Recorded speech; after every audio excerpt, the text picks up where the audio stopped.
just fake it. I only know how to pull myself apart.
Oh, man, it's great to have VIP-only Sundays, man. It really is great.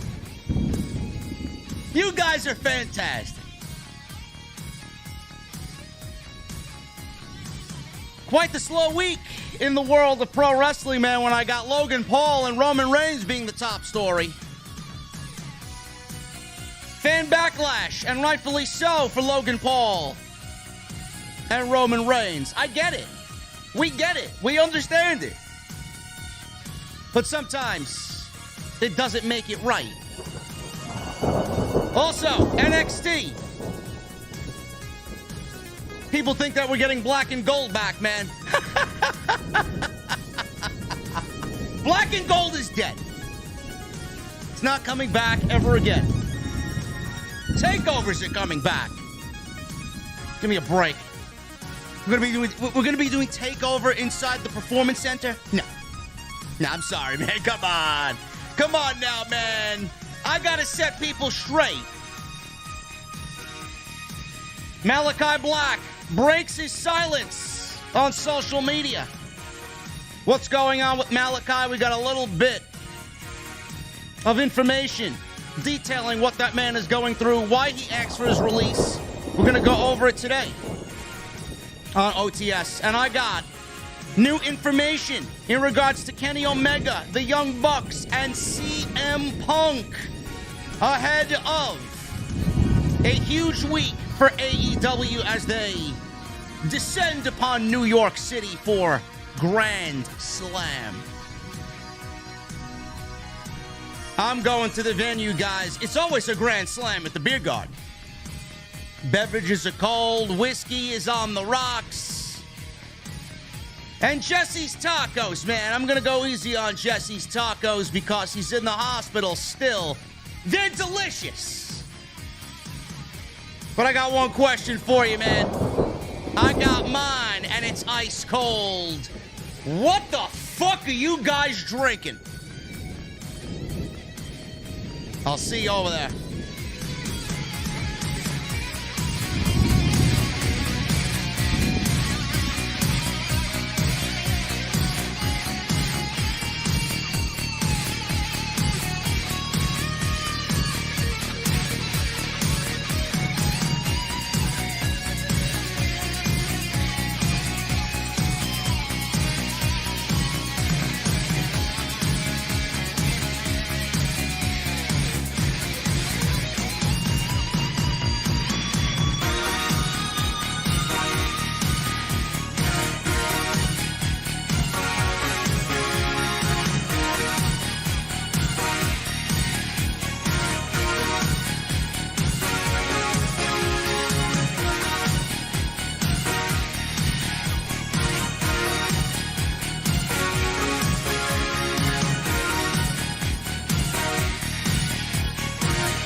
Why has Triple H been so successful?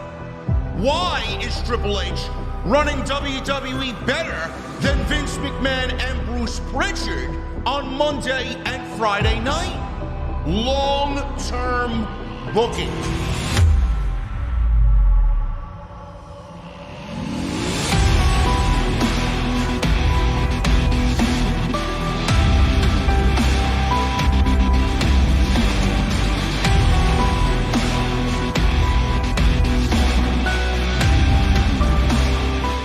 What is going on, guys? Thank you so very much for joining me right here on Off the Script. This is episode 444 on your Sunday night. It is September 18th, 2022. I'm your host, JD from New York, as always, coming to you from the OTS Beer Garden. I want to thank everybody for joining me to close out your weekends on your Sunday nights, wherever you may be, man. We got a lot to get into tonight. It's going to be a light show. It's going to be a little lighter than we usually go on Sunday night because there really hasn't been much news at all. There hasn't been a lot. It's amazing how we begin the second half of September coming out of the first half. The first half was like a fucking volcanic explosion. And the second half, not so much. Now, hopefully that changes. We got a big week coming up with Grand Slam. Lots of news and notes, presumably coming out of that show. It's going to be a big week. But I want to thank you guys for joining me on your Sunday nights, man. It's VIP only. It is VIP only on Sunday nights. So if you guys want to get in on the chat, you guys know what to do, man. Hit that join button. And it's a great time to become a member, man. We are about to unleash new emotes. Everybody loves the emotes. Currently, we got 6 emotes that you guys can use in the chat. I'm getting you 7 more. It's unbelievable. And then you guys got those badges next to your name. Everybody that's a VIP gets those badges next to your name to show off your VIP status, man. We're getting 2 new badges now for 36 and 48 months. Fantastic. And you guys are going to want to see this 48-month one, man. It is right up my alley. Right up my alley. It is a little clue, man. It's not a microphone. I tried to get a microphone done, but they can't do what I want. So, we're getting something that is completely unique to all my members at 48 months. We got a big week coming up, man. We got a VIP meet and greet, VIP meetup right before Grand Slam. It's going to be great. And as you guys know, man, you know, the beginning of the show, when I ask everybody, what the fuck you guys drinking, man? It ain't just a quote. I always got a cold beverage in my hand. I got cold beverages everywhere, bro. Everywhere. It is not just a quote. So I picked out the best place possible for everybody to eat and drink right before Grand Slam. So Wednesday, if you guys are in the New York City area, if you guys are going to Grand Slam, we will be meeting at 3 p.m. on Wednesday at the Wood Lot. That's W-O-O-D, like Kevin Dunn. Wood. The Wood Lot in Woodside, New York, on Woodside Avenue, 3 p.m. It is within distance of Arthur Ashe. You guys can get on the train, about 7 or 8 stops. You'll be there. You want to take an Uber, about 10 to 12 minutes. You'll be there. It's great. So come hang out. There'll be whiskey. There'll be beer. There'll be non-alcoholic beverages. There'll be a catered menu to the OTS VIPs only. I'll be there with some merch. We got mugs. We got hats. We got shirts. We got the OTS title belt. For pictures, it's going to be great. So come on out. 3 p.m. Wednesday at the Wood Lot. RSVP. Hope to see you guys there. Follow me on social media at JDfromNY206. That's Twitter, Instagram, TikTok, and Cameo. All the links are down below for my social media. Go check out all the other content on the channel. It is there on the homepage if you missed anything. And as always, my great sponsor for tonight's show, man, Blue Chew. We love Blue Chew. BlueChew.com, code JD at checkout. Get your absolutely free sample. All you guys have to do is pay the $5 shipping and handling. That's BlueChew.com, code JD at checkout. And yes, prayers to Jesse, man. Jesse's going to be home hopefully soon. And he'll be back to making shitty tacos at home and rocking and rolling on the live streams that he does with the live reactions. Hopefully he gets home soon. Let's get into the news, man. I want to start at the top here. Start with something light, and then we'll get into the good stuff. WWE figured that they would have Gable Steveson on Monday Night Raw already. They wanted him to be the next Brock Lesnar. Now, I mean, that's hilarious. There's only one Brock Lesnar. There will never, ever, ever, ever be another Brock Lesnar. And there were plans for him to be a top star already in the company. Now, Meltzer talked about this a week ago. I didn't really discuss it because it wasn't really pertinent information. But Meltzer talked about this to begin the week. And he says this, and I quote about Gable Steveson. He hasn't debuted, and they wanted to debut him at WrestleMania, and it didn't happen. Now, reportedly, there was supposed to be something with Gable Steveson and Triple H at WrestleMania. Whether or not that would have escalated to a match, I don't know. But Triple H did mention it, and they were supposed to work together in some capacity. He was supposed to be fast-tracked to the main roster by now, says Meltzer. Like, come right out of college, win the NCAAs, which he did, and then go right to WWE's top level, and that did not happen. They are waiting for him to be ready, I guess. There's been some talk of him going back to college next year, too. I don't know what's going to happen, but he's training. And he's training with Ken Anderson, so we'll see what happens. Meltzer then spoke about what he originally was told about plans for Stevenson, and he agreed that it was odd that he's training with Ken Anderson instead of at an official WWE facility like the Performance Center in Orlando. This is what he says in regards to that, and I quote, "This is what I was told originally when they first announced the deal. It was that he was going to be the new Brock Lesnar, and they were going to send coaches to Minnesota and get a place in Minneapolis during the wrestling season. They were going to have him also train as a pro wrestler, which probably wasn't a good idea to do both at the same time. But that was their idea, and that he would do scattered Raws over the course of the year. Remember, they drafted him for Raw, and he would make appearances, and they would build it up and things like that. I remember they even showed when the draft happened and he got drafted to Monday Night Raw, this fucking obviously staged and fake reaction like he was home with his parents. I believe he was, but like he was watching the show and he was like, oh, like an NFL draft, and your family's there and they're fucking cheering you on as you get drafted to the fucking team of your choice. It was so lame. It was so lame and ridiculous. So they drafted him to Raw. He would make appearances, and they would build it up and things like that. And then he ended up not making any appearances. And I never heard of them sending trainers to Minneapolis. So things changed greatly as the year went on. And then he won the NCAAs again. And then he started training pro wrestling, but it was not in Orlando. As far as what's going to happen now, it's anyone's guess. So he did tweet out on March 7th, 2022, did Stevenson. He seemed to be under the impression that he was going to be appearing on TV soon, and that has not happened.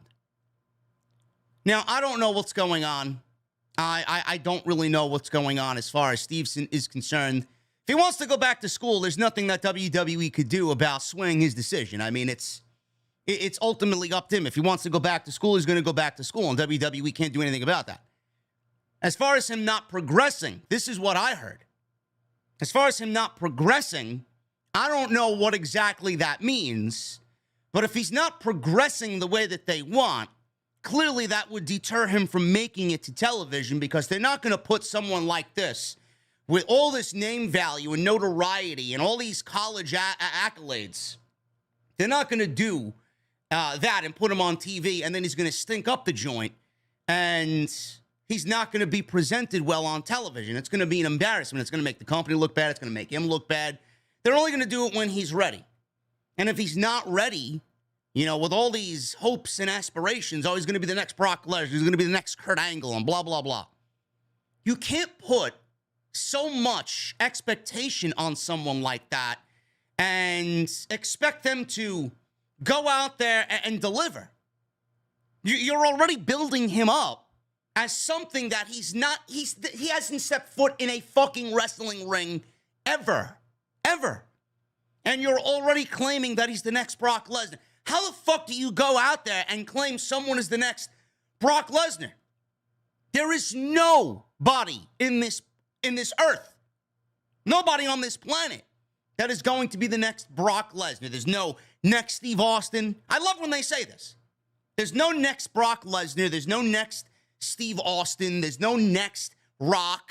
There's no Undertaker. You're never going to get anywhere near what those men have produced, ever.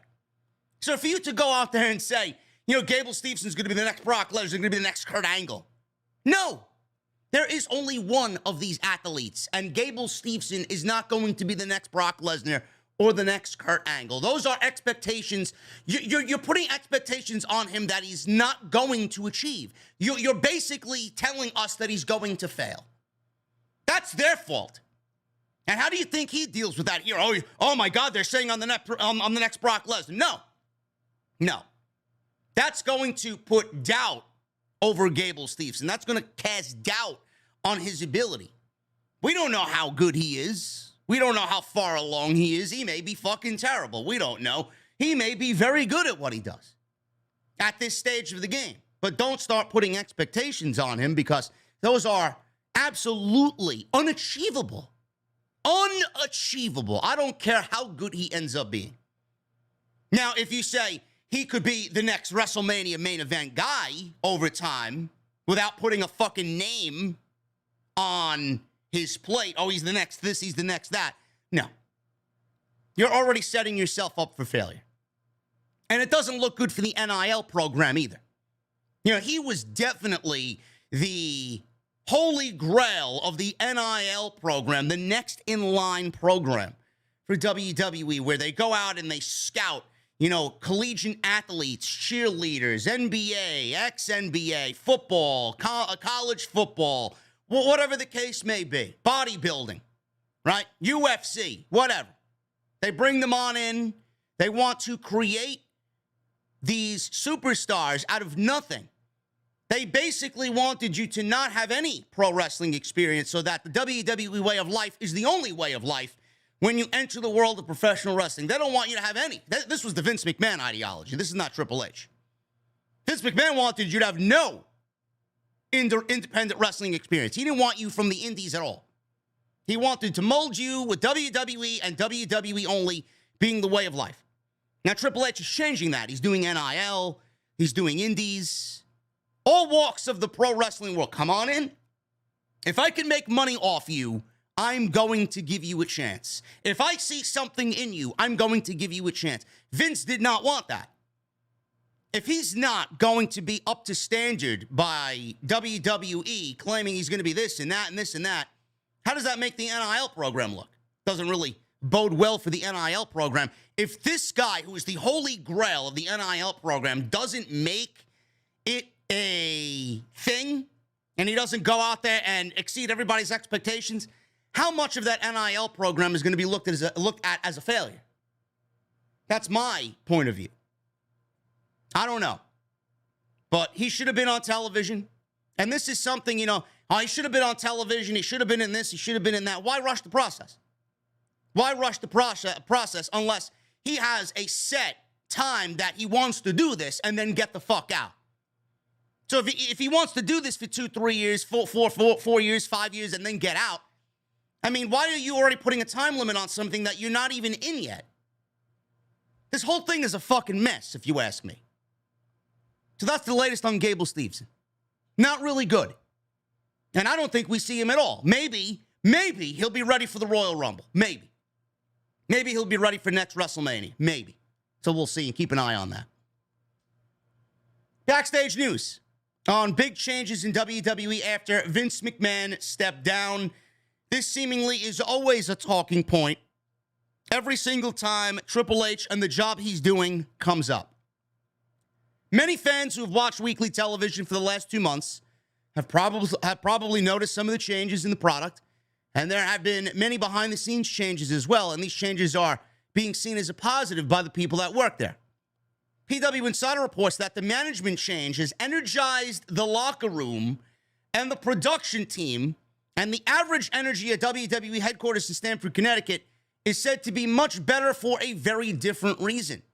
When Vince McMahon was running things, people had to walk on eggshells, and there was always a fear that if you put your personal life before the company, then your standing with him would change because Vince lived and breathed WWE every day, and his work hours were insane, which meant that you had to work insane hours as well. That is not how you create happiness in your company.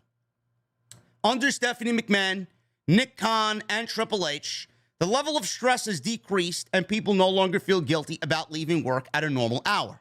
The work-life balance is said to be much better these days.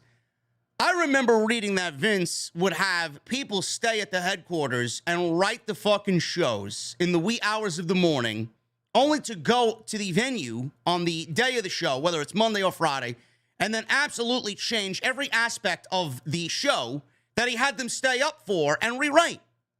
He rewrote it himself because he wasn't happy. He was talking to the creative team, had them stay crazy hours, stay late, work late into the morning, and then undo everything that they did. That does not create a great work-life balance. That does not create an environment that people want to work in. And people grew tired of that. Also, the keep your head down feeling that people had when Vince was around is no longer there. And now employees feel like if they run to someone from new management, they can have a nice conversation about families and personal interests.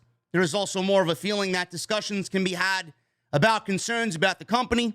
Prior to this Vince regime, the feeling with Vince, per one staffer, was that people knew running into Vince was like running into the T-Rex from Jurassic Park. You didn't want to call attention to yourself. That's funny. The only way the T-Rex in Jurassic Park, the only way the T-Rex in the Jurassic Park movies would know that you were there is if you were moving around. Sound. So that's funny, seeing that Vince McMahon has a fucking T-Rex skull on his office room door or wall in the office. Which I wonder who's taking over Vince's office now. Is Triple H working out of Vince's office? That is something that I love to find out. As for the creative team, things are said to be much better, and there are no longer the feeling that everyone has to hurry up to wait for hours so that Vince can finish the meetings. Meetings in the company are said to be more streamlined and regimented, and that the feeling is not by wasting so much time. There is less worry about being worn out by the grind, and more focus can be put on creative pitches and long-form ideas. Rewrites still happen, but it's very rare that the entire script has to be ripped up. When Vince was around, it was common for scripts to be ripped up, and then the creative team would have to write the show hours before going on the air, or in some instances, the show was being written as they were already live on the air. The more streamlined process is said to be one of the reasons why there are no longer so many rematches on Raw and on SmackDown. So obviously, all this is great change. All of this is great change. I don't know any other company on the face of this planet that had more rewrites to a show than a show under Vince McMahon's watch. It was disgusting. It was pathetic. And you knew, if you were watching this product like me, as long as I've been watching this, you knew when a rewrite, something like that, late in the game was happening. You just felt it. Whether it was a fucking rematch that we've seen for the 6th week in a row, or things didn't really make sense. Things didn't make sense on a weekly basis, but there were some weeks where things just totally didn't make any sense. They went one direction last week, and then a completely different direction the next. You knew that there was a rewrite happening, and I would usually come on Monday night and say, yep, this show was written probably around 8:30 while they were already live on USA Network. It's not fun. It's not fun for us. I can't imagine the fucking process with those creative writers. Now it's more streamlined and regimented. Things happen when they say they're going to have it happen. Rewrites happen, but they're not rewritten during fucking Raw or SmackDown. Things aren't ripped up. This is all good news, and this is going to make everybody happy. People are finally in a position where their ideas are being heard. Creative pitches, long-form ideas. They're not worn out. They got a great personal and work-life balance. They're happy to come to work. They're happy to go into the office. Their bosses appreciate them. Their bosses like them. You don't have to hold your head down while walking the fucking hallway to go get a goddamn cup of coffee. Because if you look at Vince McMahon, he's like fucking Medusa. You'll turn to stone. Great. All of this is going to make for a better show. And it's showing. You see, they're not anywhere where they need to be yet. The shows have obviously been better. They're not great, but they've obviously been better. And this is one of the reasons why. Everything that I mentioned here, that is a huge reason as to why these shows have been better over the last 2 months. Backstage news on Bray Wyatt and the talks about him for a potential return to WWE. Now, there's this thing going around on social media. I talked about this on Friday. Apparently, WWE is playing White Rabbit by Jefferson Starship at their live shows.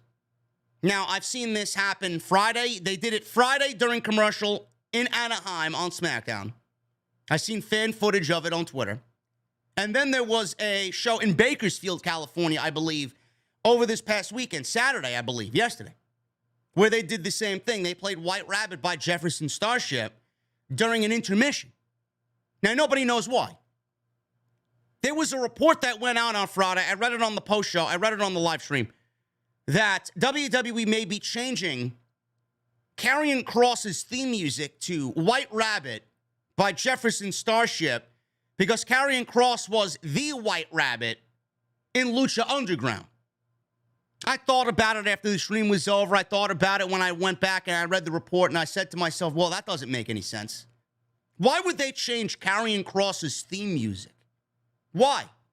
They did that already when Vince was in charge, and they called him up to the main roster when Vince was there. They changed everything about him. So now Triple H is changing something about him under his watch? I don't really feel that's legit. Why would they change Karrion Kross's theme music? There's nothing wrong with Karrion Kross's theme music. And everything fits. The whole package is there for Karrion Kross. Why would they go and change anything? Now, why this song? Why White Rabbit by Jefferson Starship? A lot of people are talking about this being teasers for Bray Wyatt. Obviously, the rabbit, we got the fucking rabbit in the funhouse. People are tying it to that. I don't know the lyrics. I'm actually going to look up the lyrics to this song right now. Let me see. White Rabbit, Jefferson Airplane, I think. Not Starship. Jefferson Airplane. White Rabbit. So, the lyrics go and read as follows. One pill makes you larger, and one pill makes you small. And the ones that mother gives you don't do anything at all. Go ask Alice when she's 10 feet tall. And if you go chasing rabbits and you know you're going to fall, tell them a hookah smoking caterpillar has given you the call. Call Alice when she was just small. When the men on the chessboard get up and tell you where to go, and you've just had some kind of mushroom, and your mind is moving low, go ask Alice. I think she'll know. When logic and proportion have fallen sloppy dead, and when the white knight is talking backwards, and the red queen's off with her head, remember what the dormouse said. Feed your head, feed your head. A lot of this could probably really tie into Bray Wyatt. And I apologize, not Jefferson Starship. That's Orange Cassidy. Jefferson Starship. This is Jefferson Airplane. Same fucking shit to me. Whatever. So this is Jefferson Airplane with the White Rabbit song, and this is the lyrics from White Rabbit. A lot of this could probably be tied. A lot of innuendo there about Bray Wyatt. Who's Alice? Alice in Wonderland. Alice could be attributed to, Sister Abigail, right? I don't know. There's a lot of Bray Wyatt just things and innuendo in those lyrics that I could see him. It almost sounds like the song and the lyrics and the way the lyrics are, they come to you as if Bray Wyatt's actually speaking. Bray Wyatt always speaks in code. He always got to decode what he's talking about. So we will see where this leads. I'm not sure what this is, but a lot of people are speculating that it could lead to the return of Bray Wyatt in some way, shape, or form. When that happens, I don't know. It's not a matter of if, it's a matter of when. Bray Wyatt will be back in the WWE. There's only two things holding this back: cash and creative. He obviously wants to be paid. He knows what he's worth, and he's going to get what he wants. And there's going to be a compromise. If WWE wants him, then they're going to compromise on him on what to pay him. And then creative. Triple H, I don't know if Triple H is going to give him total creative freedom over what's going on. Clearly, Triple H is going to bring him in because he could make money off of Bray Wyatt. But he's definitely going to have more creative freedom under Triple H than he did with Vince McMahon. Triple H is not going to take everything that he brings to the table and fucking sabotage it because he thinks he knows best and his way is the only way. Triple H is going to be like, bro, listen, I don't know what the fuck you're doing. I don't know what the fuck you're talking about. I'll help you along the way. I'll give you my guidance. You go out there and do what you got to do. Let's all sit together. You come up with ideas. We come up with ideas. We mesh them together. Ultimately, it's up to you. It's all yours. He's not going to have a difficult time being creatively free under Triple H compared to when he was working with Vince McMahon. We know this already. So Triple H is in charge. We all know this. And Wyatt's name has been brought up. This has been documented and reported over the last couple of weeks. Earlier this month, Wyatt reportedly received a serious offer from an upstart wrestling promotion. The source heavily implied that it was from actor and ex-WWE writer Freddie Prinze Jr., who is set to launch a promotion within the next calendar year. In the latest update from the Observer newsletter, Meltzer reported that WWE has held talks with Bray Wyatt. Meltzer wrote, regarding talk of Wyatt returning, there were definitely talks in that direction. At one point, the talks stalled, but it was said it was not a dead issue. Talks with him outside WWE have also stalled in the past, as his asking price was well above what other companies were willing to pay him. When Wyatt was with WWE, he was among the highest paid wrestlers in the company behind Roman Reigns and Brock Lesnar. Triple H recently said during an interview with Ariel Helwani of BT Sport during Clash of the Castle weekend regarding Wyatt, he says this, and I quote, "One of the most, and I mean this in the best way possible, crazy creative people I've ever been around. His mind just never stops thinking of creative, but it's like being in a whirlwind of stuff without the harness and without somebody to point the tornado. It's just all over the place. He's a victim of his own mind and is creative, and it's just everywhere, but I love working with him," end quote. Now, he clearly didn't say yes or no, but at the end of the day, he did not say no. So he only had good things to say about Bray Wyatt. And I love the fact that he described Bray Wyatt as a whirlwind of creative without the harness. You're free-flying out there, right? And then he says, without somebody to point the tornado or point in the direction where the tornado should go, it's just all over the place.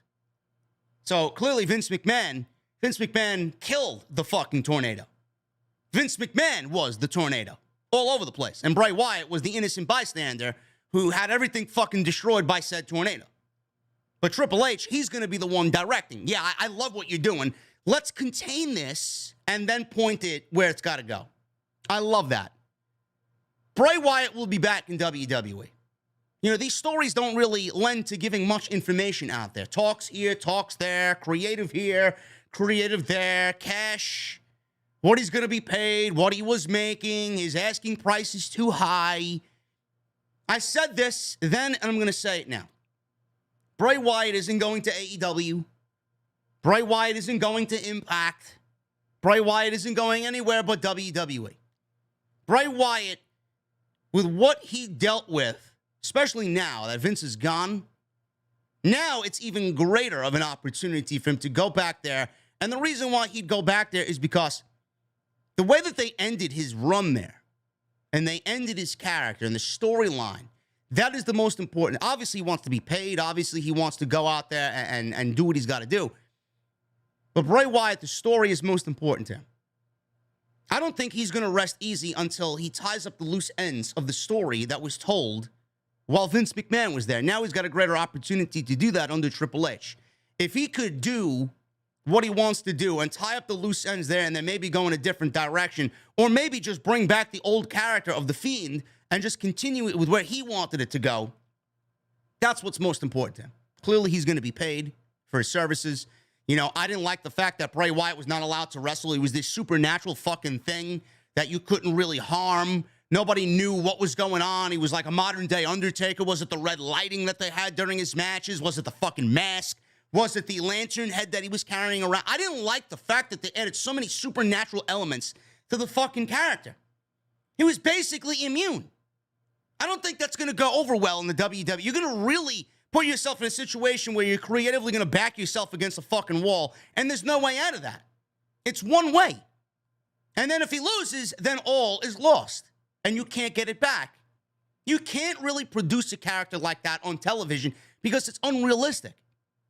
I don't want to see that type of character come back. So it was a very one-dimensional character with The Fiend. And I didn't really give a shit about seeing fucking Funhouse Bray wrestling. But Bray Wyatt is an accomplished pro wrestler. Bray Wyatt can legitimately wrestle.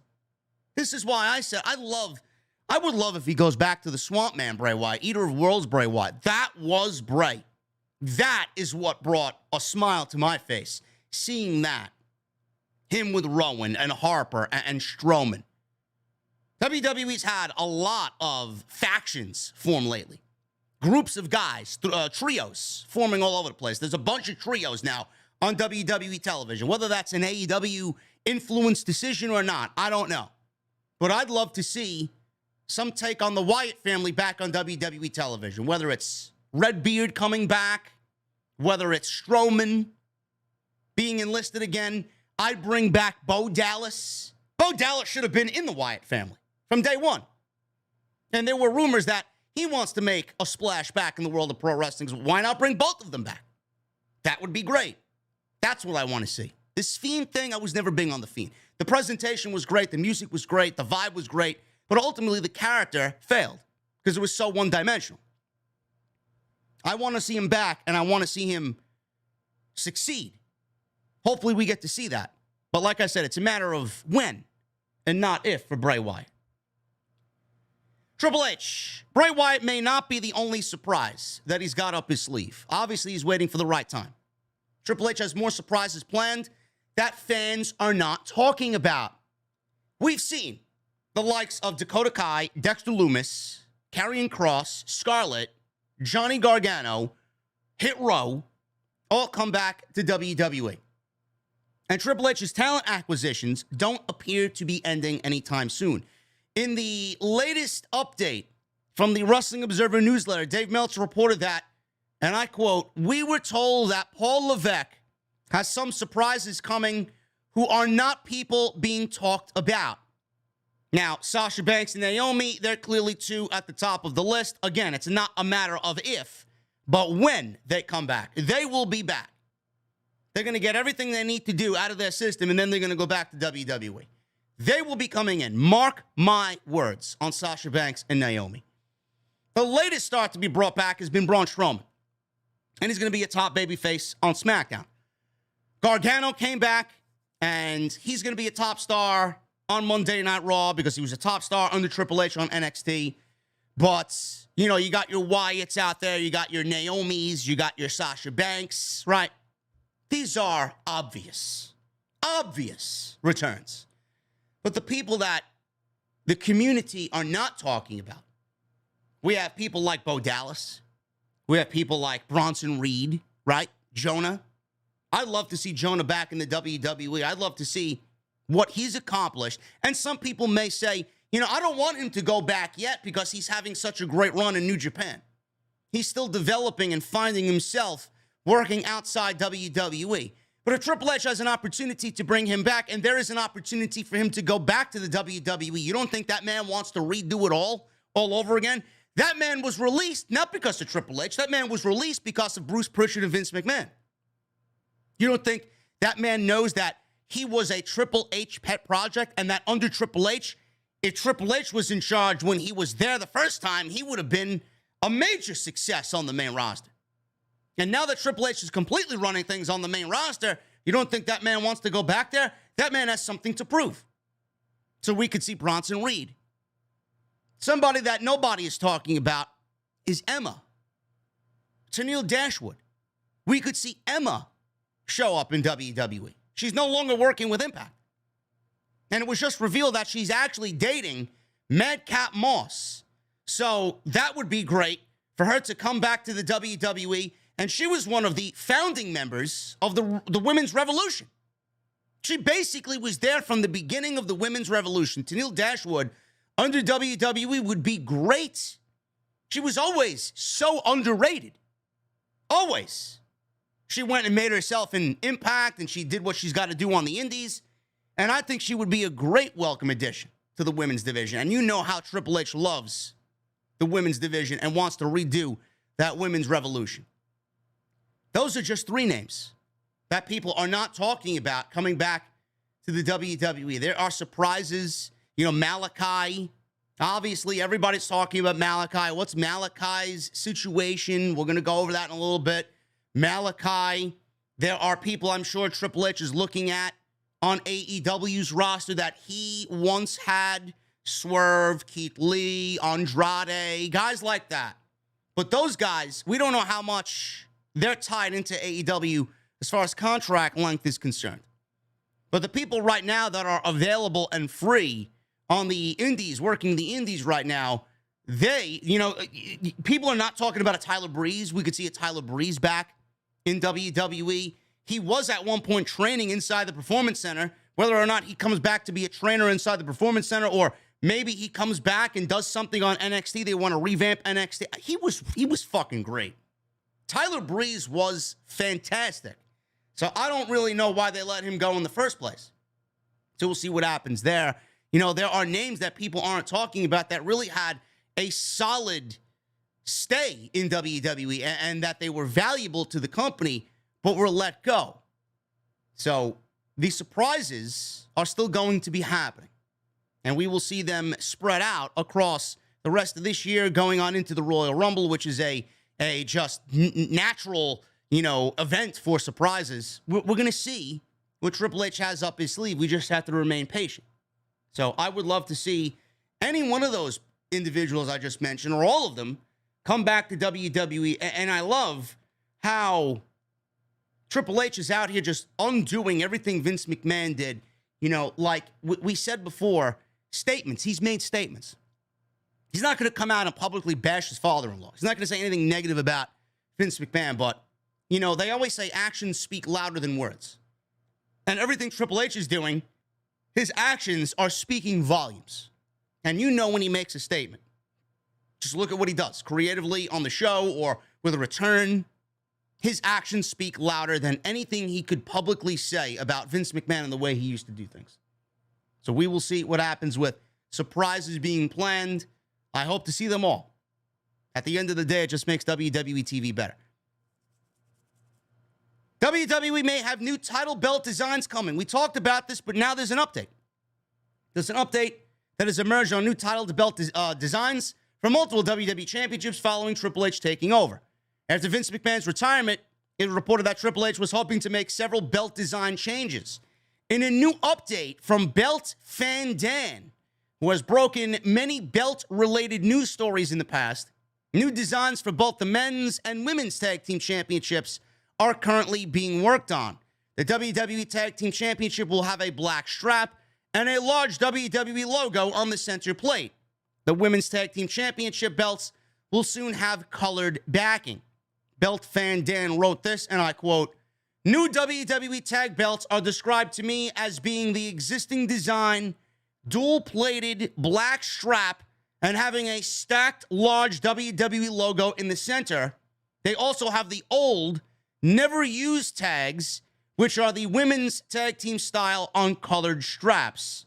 Women's belts getting colored backing soon." Initially working, with the belt designs, Vince McMahon, I don't know who they had working with the belt designs back in the day, but I love the old belt designs. I wish it was just a thing where we would take the older designs and take an idea from the older designs and make them a little bit more modernized for the current belts on WWE television right now.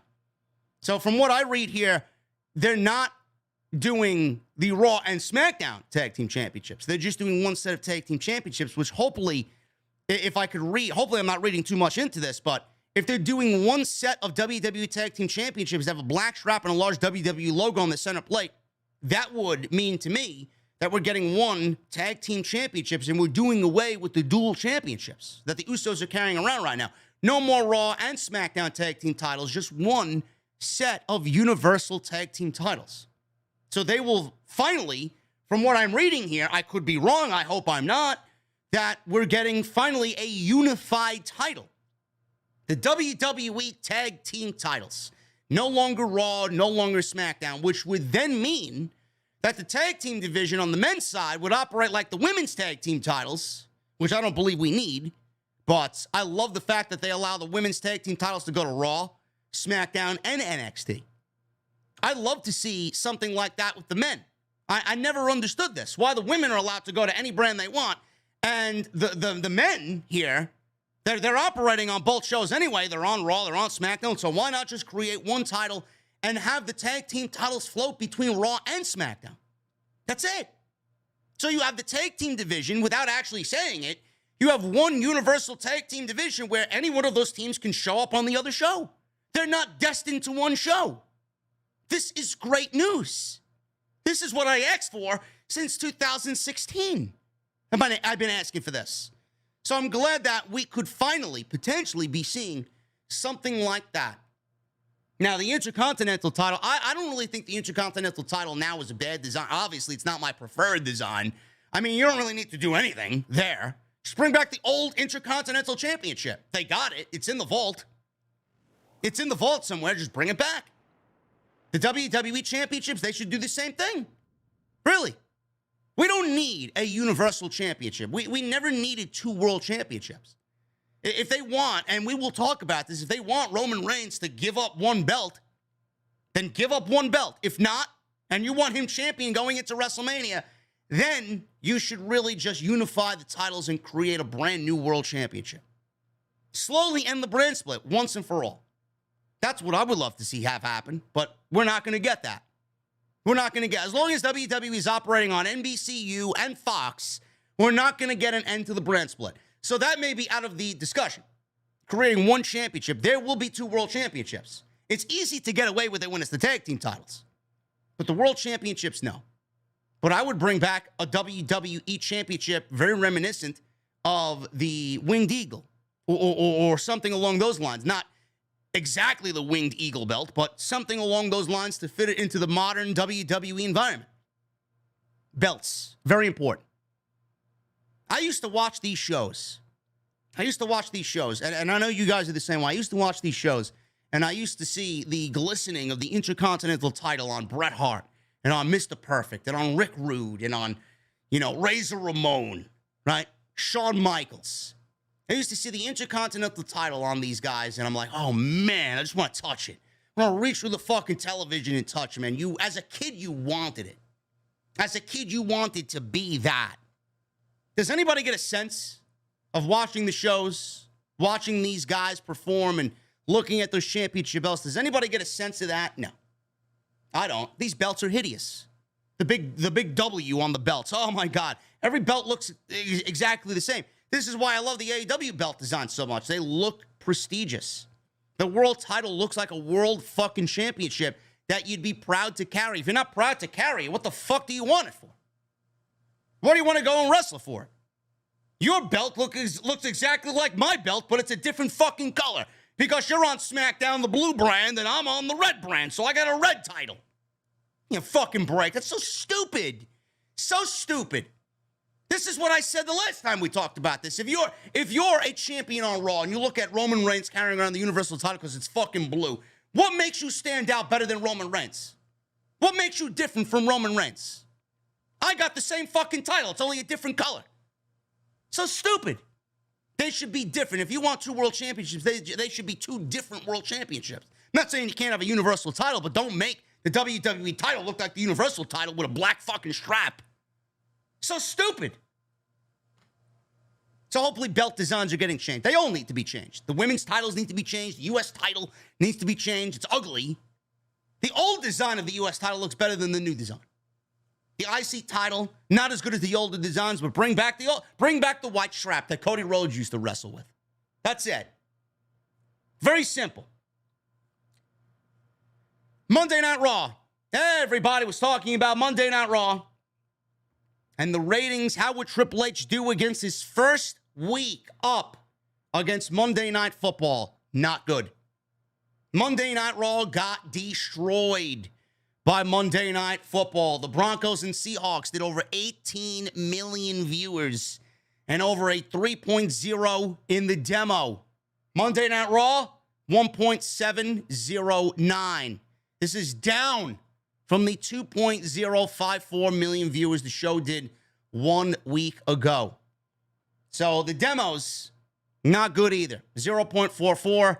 This is down from a 0.58. The show went up against Monday Night Football, like I said, which was the Broncos and the Seahawks, 18 million viewers. Hour 1 did 1.783. Hour 2 did 1.821. And then Hour 3 bombed at 1.525. Raw was ranked number 7 in the cable top 150. They were number 2 last week. WWE were actually expecting the viewership number to be even lower than the 1.709. million the show drew on Monday night. Now, I don't know why they expected it to be low. I mean, that's pretty fucking low. And they expected it to be lower than the 1.709. It's almost like they said that because they wanted to justify that they did a good rating going up against Monday Night Football, and they did not. This is not Vince McMahon. This is not Bruce Pritchard running the show. This is Triple H, where the show has been largely better than what we've been given with Vince and Bruce booking the show. Don't downsell or downgrade yourself. Don't make yourself look we expected it to be worse. Why? If you put on a good show, that's what you should be fucking focused on. Put on a good show. There's nothing you can do about Monday Night Football. Put on the best show possible. Continue to put on the best show possible. Continue to be, going out there, creatively writing and giving us the best show that you possibly can so that the ratings don't get worse.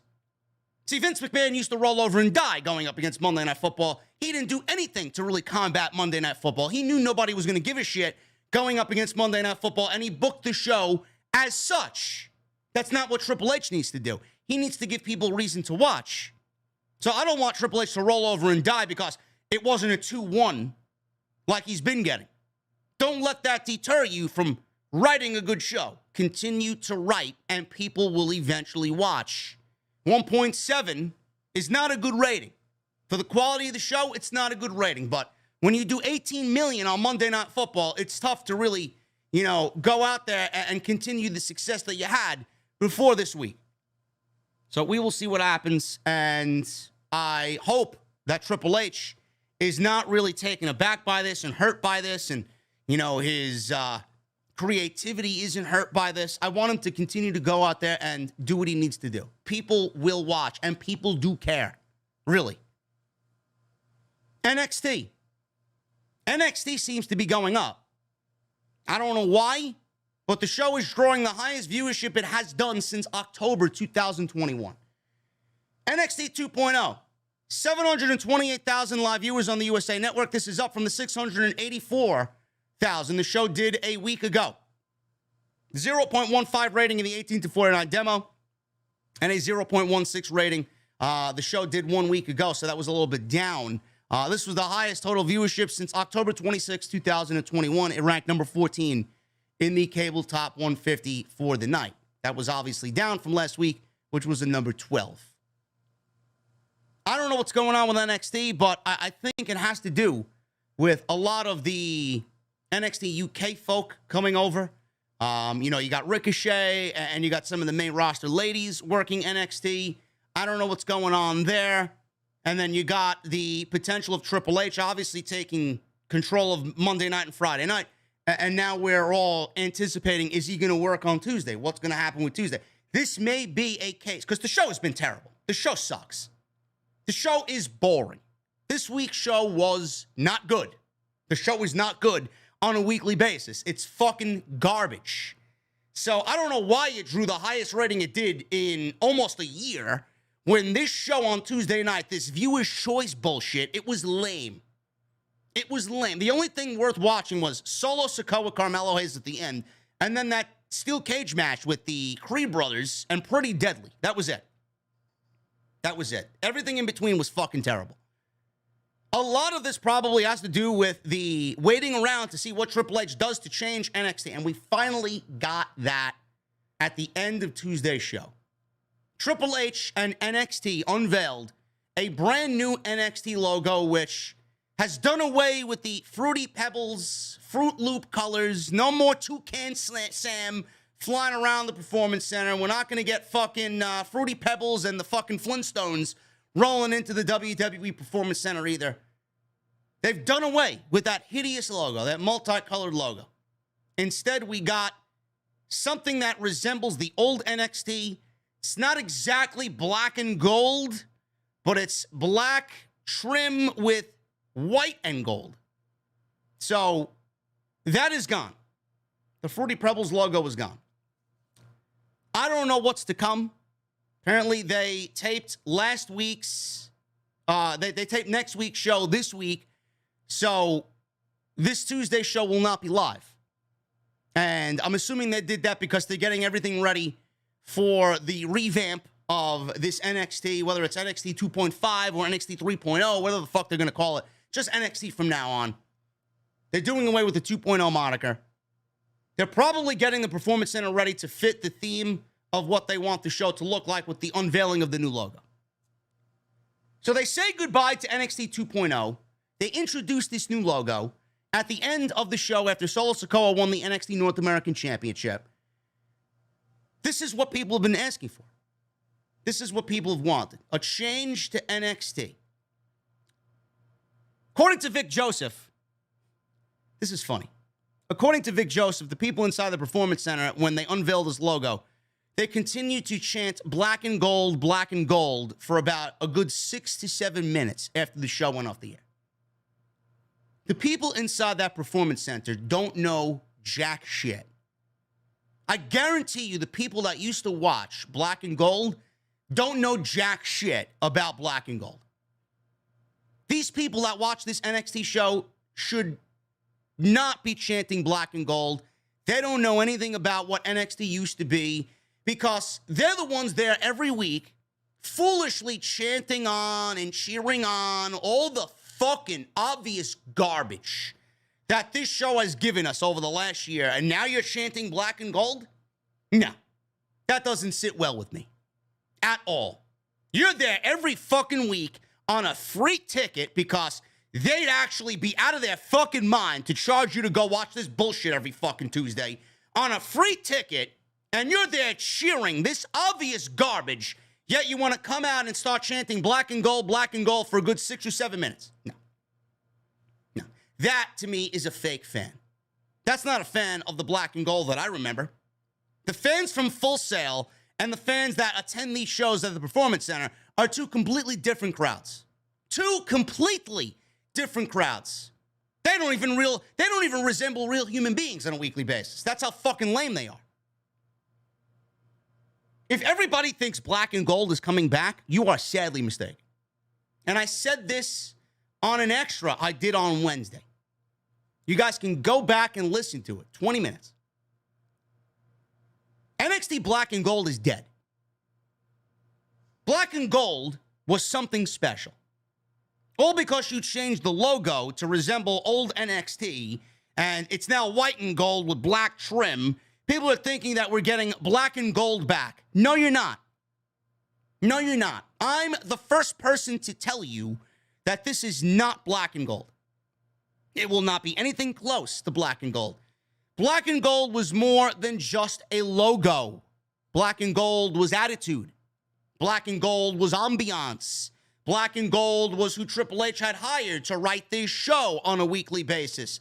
Black and gold wasn't 2 hours. Black and gold was on the WWE Network. Black and gold was long-term booking. None of what I just mentioned has been seen in the last year on NXT 2.0 television. And you're not going to get any of that back at the level that it was on Tuesday nights with this new revamped NXT because they changed a fucking logo. That Performance Center is the bane of NXT's existence. What they did to that show was fucking embarrassing. It was pathetic. They should be ashamed of themselves as to what they did to that Performance Center. If I wanted to watch Monday Night Raw, I'd watch Monday Night Raw. They brightened the fucking place up. The lights are blaring. The colors are fucking fruitful. It's terrible. It was more reminiscent of a fucking Saturday morning cartoon than it was a professional wrestling show. Now, there were elements of the show that I liked. There were characters and performers on the show that I liked. A handful of them. Most of them shouldn't even be on fucking television. Lash Legend shouldn't be on television. Half of that women's division shouldn't be on fucking television. I don't know how you guys feel, but that's the way I feel. Triple H never put anybody on television unless they were ready for television. Here we have Vince McMahon and Bruce Pritchard giving us new names constantly every fucking week and throwing shit at the wall, expecting something to stick. And at the end of the day, nothing stuck around. Nothing was sticking to those walls outside of the norm. Braun Breaker. You got your Carmelo Hayes and your Tony D'Angelo's and your Santos Escobars and your Cameron Grimes, LA Knight when he was there. Those are all black and gold. Most of those guys were black and gold. Then they got taken out of black and gold, put on this new fucking 2.0, and they're the guys that stuck out. Meanwhile, WWE was throwing a Von Wagner out there, and they were throwing a not Lacey Evans, JC Jane and Toxic Attraction and Ariana Grace and Nikita Lyons and Lash Legend and fucking all this other Joe Gacy. None of it stuck. None of it. The Creeds, the fucking fake smoking guns out there. I mean, Ivy Nile, all these acts that did not resonate with the audience. Their ideologies about getting rid of all the veterans and giving you developmental, the way developmental should have been, killed the fucking show. You killed the entire NXT concept. This isn't NXT. That's not the NXT that I want. It's not the NXT that was making the WWE a better place. WWE basically took it back to its fucking before NXT days when it was FCW. It's not what I wanted. It's not what I thought was best for business. What you needed to do was they needed to give us a mixture of veteran and youthful talent mixed. And 90% new upcoming stars that barely even fucking deserve to be on television. And then a mixture of the old NXT black and gold guys to get the young talent over, but it wasn't really working out. It wasn't working out at all. The colors, the vibe, the audience, this and that. You dirtied the show up to make it more of a main roster presentation, but that's the reason why we all fucking hated the show. And they didn't understand that. What was one of the main reasons why you loved NXT? It's dark, grunginess, it's metal, feeling, right? It was the land of fucking dark and dungy basements with fucking hard rock and heavy metal, right? That's what I want out of my pro wrestling.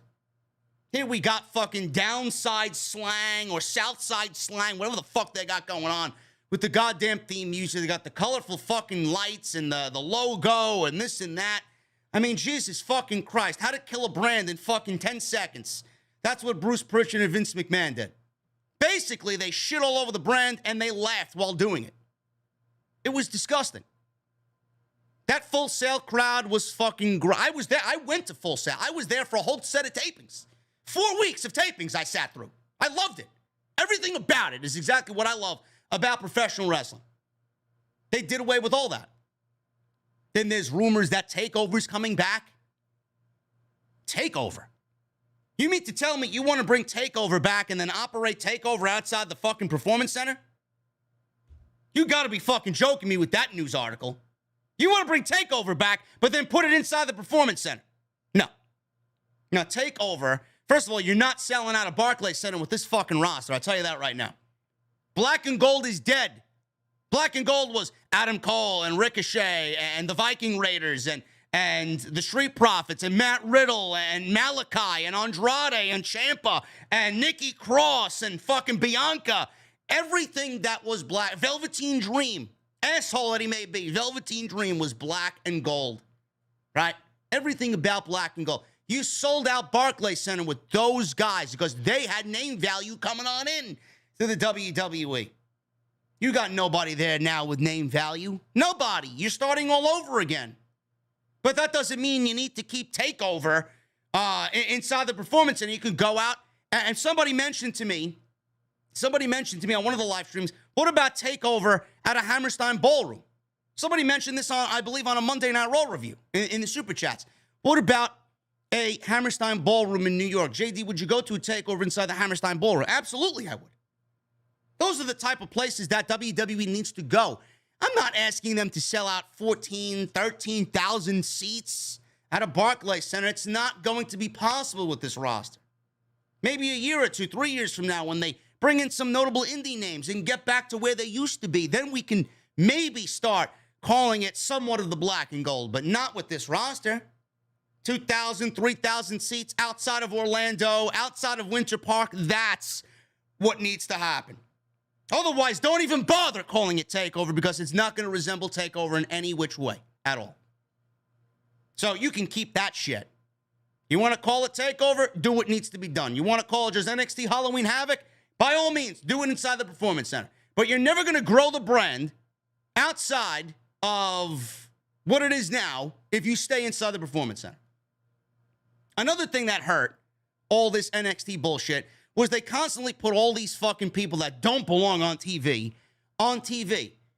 Nobody's going to be invested in them. Nobody's going to watch them. Nobody's going to want to watch them weekly. The matches were fucking terrible, and we all watch NXT because of quality of in-ring content. The quality of the in-ring content took a fucking hit when Santos Escobar and Carmelo Hayes were not in the fucking ring. You can't rely on just those guys. You got to get everybody up to snuff. This is why the pandemic did a lot of harm to NXT as well. They took the live touring of NXT away from everybody, and that's where those people need to go and shine, on the live tour circuit. Get a Lash Legend more reps in the ring. They don't need to get live reps on fucking Tuesday night. I don't want to see that. Get Nikita Lyons live reps at a live show. I don't want to see her when she's barely ready to be in ring on Tuesday night. Some of you may disagree with that, but that's your prerogative. And so on and so forth with everybody else. You guys knew Ariana Grace and all these fucking women. JC Jane and Gigi Dolan. Toxic Attraction, not even up to standard. They're great characters on TV, but they're not up to standard. They don't know how to wrestle. They're terrible. This NXT revamp is not going to mean going back to black and gold. It's not. So if you guys are thinking that you're getting black and gold when they redo the Performance Center and we go back to live television on Tuesday nights a week from now, you're going to be highly disappointed. Black and gold was attitude. Black and gold was what the in-ring product presented to us. Black and gold was 1 hour on the WWE Network when WWE taped these shows once every month to give you guys long-term booking the best way possible. Building characters and building feuds, takeovers that legitimately lasted fucking 2 hours at the best content possible, with the best matches possible, and the best talent possible, the best storylines possible. Triple H is not going to give you black and gold, and I think everybody should really understand that. Takeovers, I don't want to see TakeOver back unless they are launching TakeOver outside of Orlando, Florida. That's the best thing that needs to be done. So this Halloween Havoc show, whether it's a TakeOver or not, they already got the main event. Signed, sealed, and delivered. Next week's episode, Tuesday, JD McDonough defeated Tyler Bate in a number one contenders match. Post-match, Ilya Dragunov came out to have a stare down with McDonough and Braun Breaker. On the 27th episode, there is a promo exchange with all three stars, and Dragunov wanted a title match, but McDonough took issue with this because he's the number one contender. Breaker came out, and McDonough suggested a match between Dragunov and Breaker, with the winner earning the right to defend the title against him. Breaker threw out the challenge instead of a triple threat match, with the title being on the line at Halloween Havoc, with both stars accepting the challenge. It was previously revealed that the Halloween Havoc show would be a premium live event this year, taking place on Saturday, October 22nd, from the WWE Performance Center in Orlando, Florida. I hope to God it's not a fucking takeover, because takeovers inside the Performance Center, that's a no-no to me. That's a big no-no. So maybe we do this next year with the takeovers, coming back to full-fledged shows, being premium live events. Maybe we don't do it this year and we get our feet wet with this new NXT first, and then at the turn of the new year, we do the takeovers. But, you know, Braun Breaker throwing out a triple threat challenge with Dragunov and McDonough sounds like to me that they're getting ready to call Braun Breaker up to the main roster. I don't know what else needs to be done with Braun Breaker on NXT. Carmelo Hayes already lost that North American Championship. I don't know what they got going on with him, but he's already done everything he needs to do down there. He's ready to go. If he ain't challenging for the world title on NXT, then I don't know what the fuck you're doing. You're wasting that guy's time. Get him up to the main roster. Same thing with Braun Breaker. Going up against Ilya Dragunov, who never lost his world title in NXT UK, basically gave it up because of injury. Tyler Bate won that title in a tournament, which he lost in a unification match to Braun Breaker. You don't think Ilya Dragunov, you don't think Triple H is going to do Ilya Dragunov right and give him his world title back that he never lost? I could absolutely see this being the last match for Braun Breaker on the main roster, on NXT, before he goes to the main roster. I don't know. Carmelo Hayes and Braun Breaker are absolutely ready for the main roster, and this is why you brought all this talent from NXT UK to the States, so that you can fill those gaps when Braun Breaker and Carmelo Hayes eventually get called up. They are ready.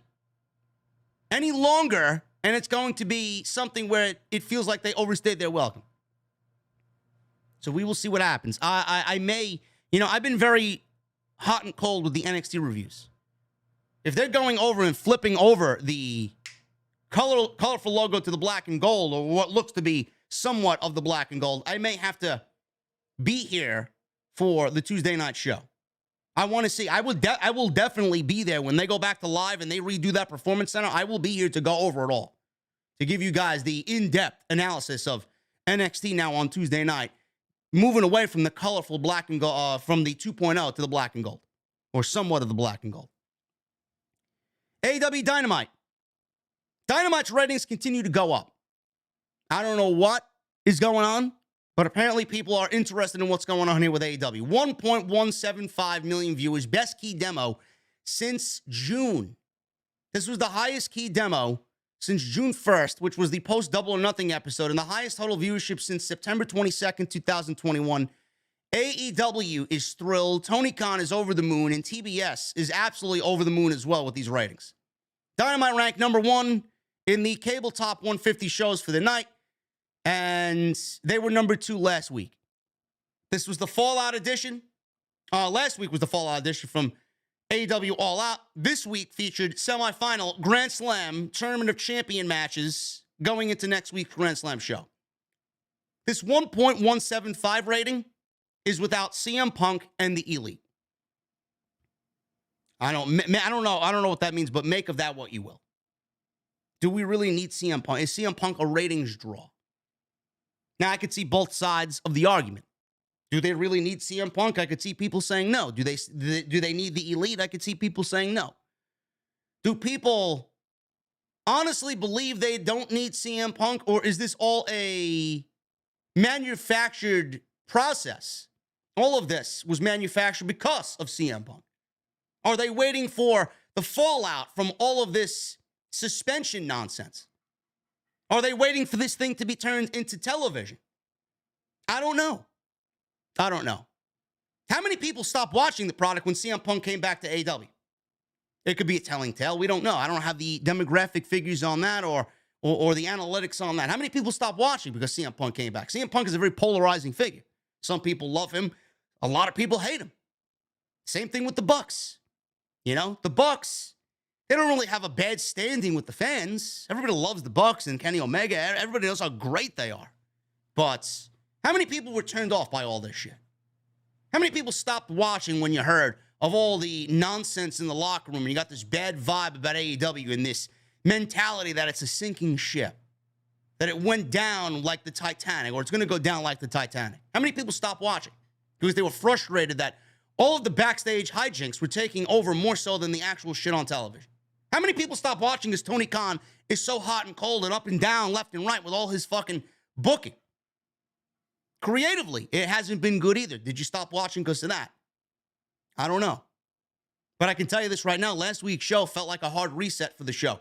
When they suspended CM Punk and the Young Bucks and Kenny Omega, it felt like a hard reset on last Wednesday's show. We got down to basics. It was a bare bones episode of Dynamite. A lot of people feel like the show has changed this year, especially. A lot of people feel like the show has changed. It doesn't feel like it used to. Whether or not that's Cody Rhodes' influence going away and him not being there, Tony Khan having too much on his plate, the show did not feel like it did in year 1 and year 2. Now, clearly, you're not going to have a year 2 like you had when you bring in Punk and you bring in Bryan and you bring in Cole. All those guys came in the same week. You got All Out, right? 200,000 buys, and the ratings have been through the roof. And then Grand Slam sold out 19,000 people. They don't even have 12,000 people seated in that venue yet before this big show on Wednesday night.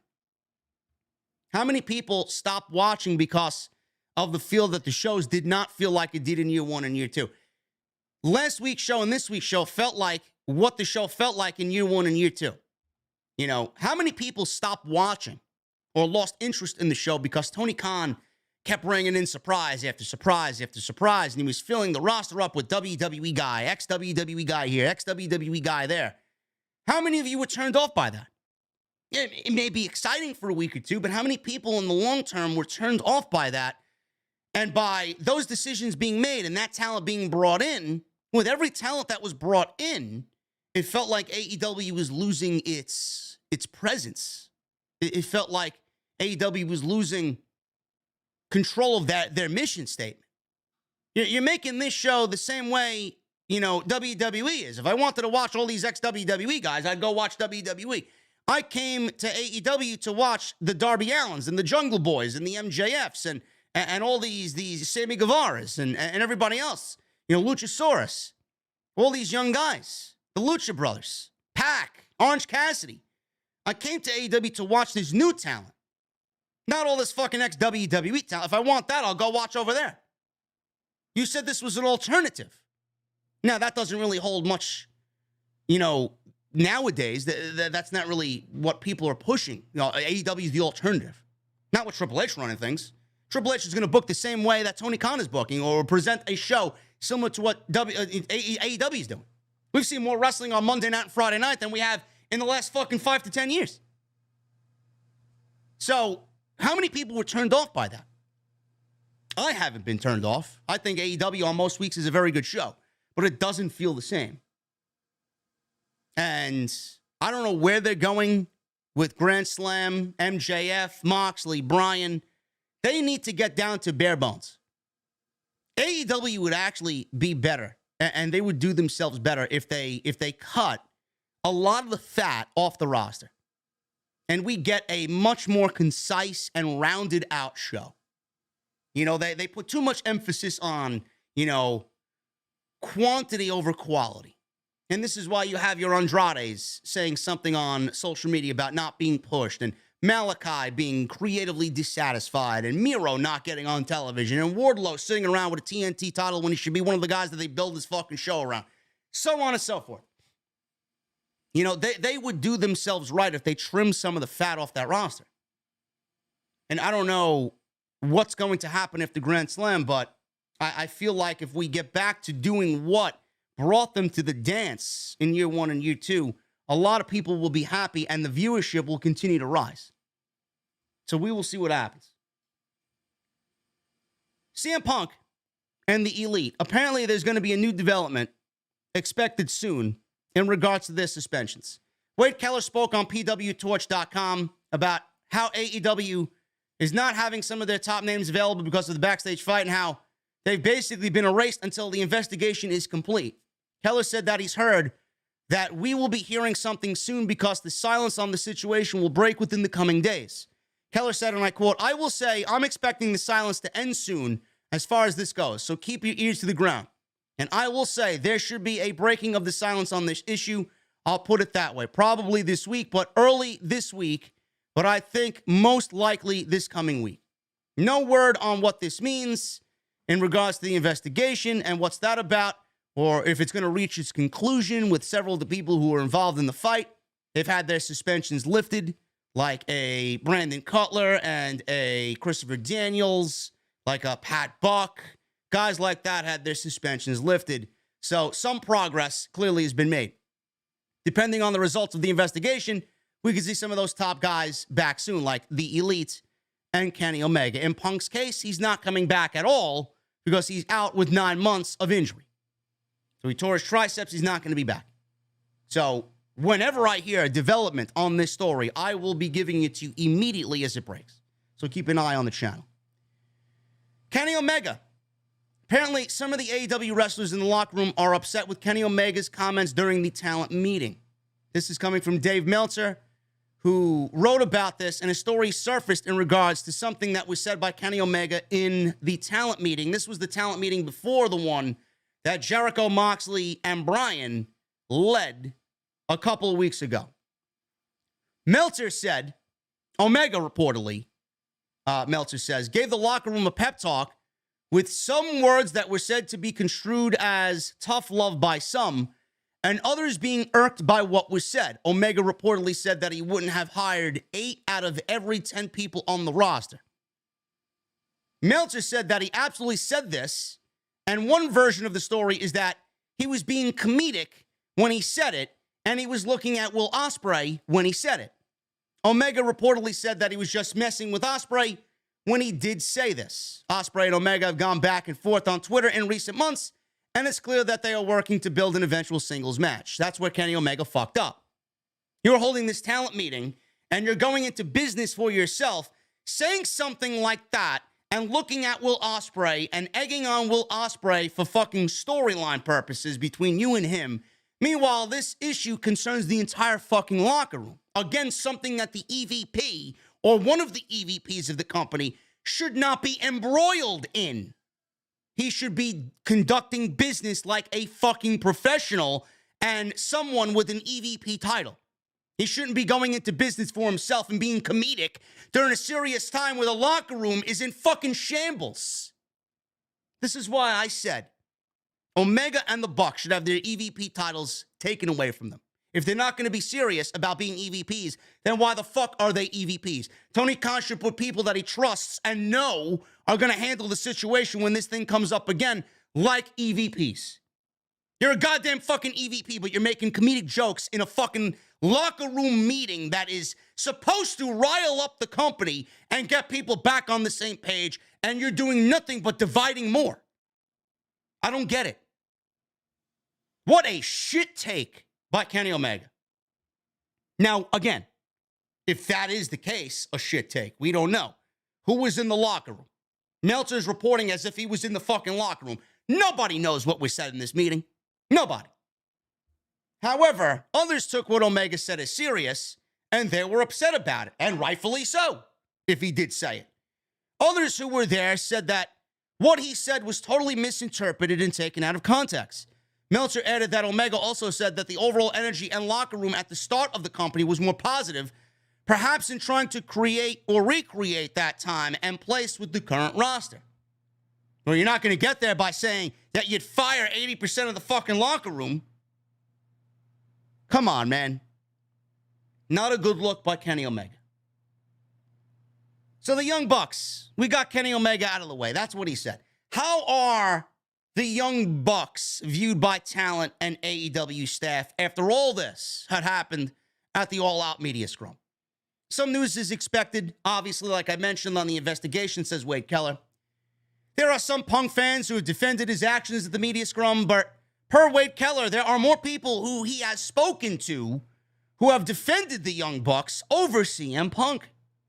During a recent PWTorch.com audio show, Wade Keller said that Matt and Nick Jackson are generally seen as good guys behind the scenes, and the feeling among those he spoke to is that they did not deserve to be called out in the manner CM Punk did during the media scrum. Listen, you can take whichever side that you want.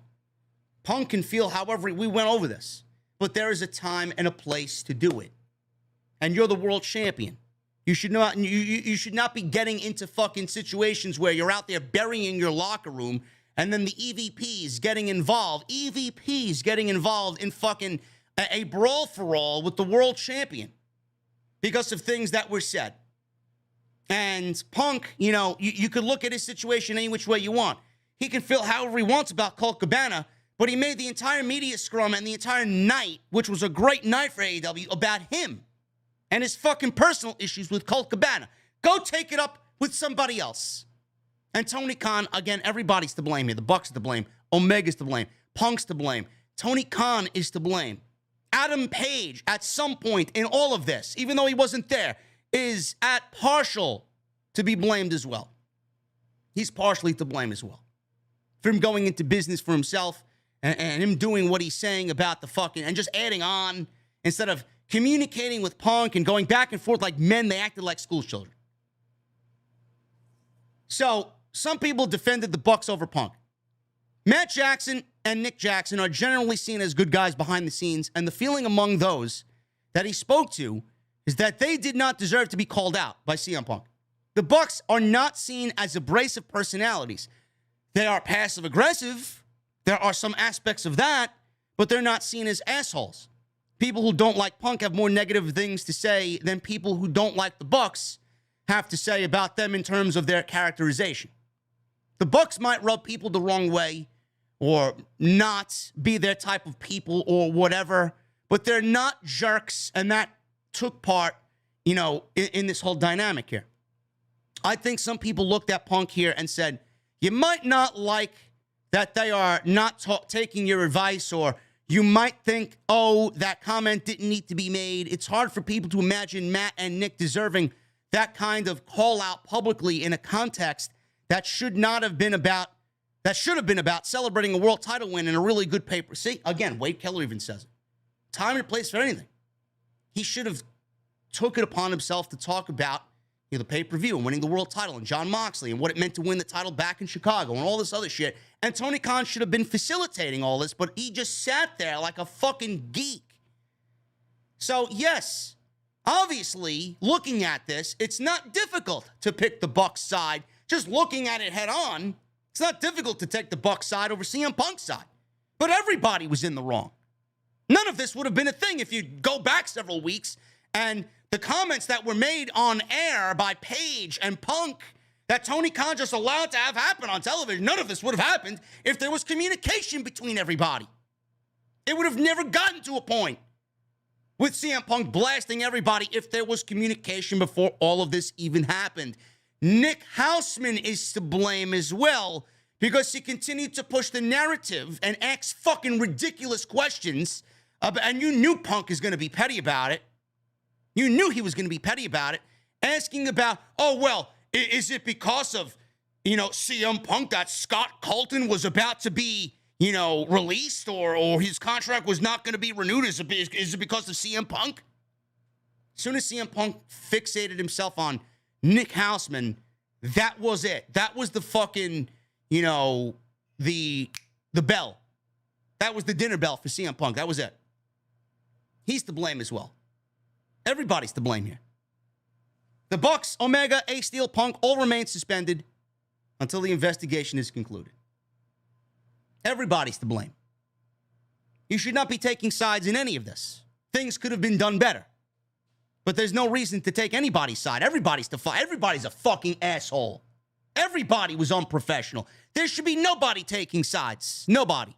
There's only one side. The right of running business and doing business the right way, which none of them did after all out. The Young Bucks reportedly respond to rumors that they sent out feelers to the WWE. Being the Elite is on hiatus. No show until the investigation is over. This is not a surprise because the belief is that everyone that was involved in the backstage fight after all out has been told to lay low since the investigation is launched and now needs to be completed. Everyone who was involved, including the Young Bucks, Kenny Omega, Ace Steel, CM Punk, were sent home. Omega had a scheduled interview on Swerve Strickland's podcast. That's been postponed due to unfortunate circumstances. The Young Bucks WWE story that's been going around for the last few days, as the rumor goes, is that they sent feelers out to friends in WWE. As previously reported, this rumor has been going around since August. One source told Fightful that they asked to speak with someone in management. The story originally came out when Ryan Frederick of the Wrestling Observer forums reported that the Bucks had contacted a WWE talent to inquire about WWE's potential interest in them once they become free agents at the beginning of 2024 when their AEW contracts are up. This is not uncommon and doesn't mean that they're interested in going to WWE when they are legally able to do so, but they can use this as leverage for a better deal with AEW when negotiations do happen between them and Tony Khan. Dave Meltzer noted on the Wrestling Observer Radio that the Young Bucks have denied this has even taken place. Of course they did. Why would they want to stir the pot more, knowing that they're under investigation for a fucking unprofessional fight that took place after all out? Now this story breaks, and of course they're going to deny it. They're already in hot water by Tony Khan. They don't want to get in any more hot water with AEW management. So, of course, they denied it to the one guy that everybody says is on the AEW payroll to get this info out there. Yeah, this never happened. Please, Dave, put this out. We talked about the WWE story. The only thing I know on this is that they've said the story is not true. Now, Meltzer and Ryan Frederick clearly have different people that they know. Meltzer basically said, well, I didn't report it, and nobody that I know told me this information. This is completely on Ryan Frederick. But why would Ryan Frederick put his name out there on fucking Observer and make them look bad if the source that he got this information from wasn't legit and the news wasn't legit? I don't know why he would do that to not only himself, but the Observer. It's ridiculous. Meltzer continues to say they talk to people in WWE a lot. That's not unusual. But time will tell on what happened and what's happening and everything like that. I do know that they've denied this stuff. Meltzer continued by pointing out one aspect of the story that he thought was weird. Comes down to Nick and Matt Jackson going through an intermediary after speaking with Triple H directly in 2018 before signing with AEW. This is where Meltzer fucked up. He's saying, basically, well, why didn't they go discuss this? And why didn't they reach out to Triple H? What? They're under contract with AEW till 2024. Why would they go reach out and gauge interest from Triple H? That would be going against their binded contract to AEW. So I don't know why Meltzer even said this. Of course they're going to send feelers out there. They sent feelers out there for two reasons. One, it was to get themselves more money. They want to use this as leverage. Fine. Number two, it's basically, if Tony Khan, listen, the way I said it is, if Tony Khan sat there and allowed CM Punk to do this and throw everybody, including the Bucks and Omega, under the bus, he did nothing about it. From an outsider's point of view, you look at Tony Khan not doing jack shit when Punk is burying everybody because he's the moneymaker here, right? He's the number one guy. He's Tony Khan's number one dog in the company. If Tony Khan is allowing CM Punk to do that, he's basically, without saying to you, I'm taking Punk's side and I'm allowing Punk to do this because I'm on Punk's side and fuck everybody else. He wasn't man enough to stand up to CM Punk. So the Bucks and Omega, from an outsider's point of view, you look at that, they're probably thinking, well, whose side are you on, Tony? You're on Punk's, you're on ours. You just allowed your world champion to go bury us, the guys that basically started this place with your backing. What about us? So yes, it's leverage. And yes, I do think that it's more of a statement as well. Hey, Tony, don't fuck with us too much because we know people over there and we're not going to be afraid to go say bye-bye and jump ship to the other side. Who those friends are, I don't know. AJ Styles, Kevin Owens, Sami Zayn, Cody, right? They got a lot of friends. Matt and Nick Jackson also know the Kenny Omega, know the New Day, Kofi, Xavier, Biggie, they're all friendly. Who knows? Who knows? But why does it matter? Why is everybody so fixated on this? It's October, going on October 2022. They got all of this year and all of next year. Hopefully things calm down when things get back to normal here. And hopefully everybody's learned their lesson where this doesn't happen again. Hopefully cooler heads will prevail and everybody gets back on the same page. If you are about making AEW money and making AEW a bigger promotion, a better promotion than it has been, then you're going to let cooler heads prevail and you're going to make this into a story and make fucking money off of it. You want that rating to be better than a 1.175? You want it to be in the 1.314? That's what needs to be done. You want AEW to grow? You need to grow up as men and stop being fucking children. This will be a huge deal if everybody just lets it be. Punk needs to apologize. Bucks need to apologize. Tony Khan needs to get everybody on the same page. There needs to be a harmonious locker room. Can you imagine the amount of money and the feuds that we could get coming out of this?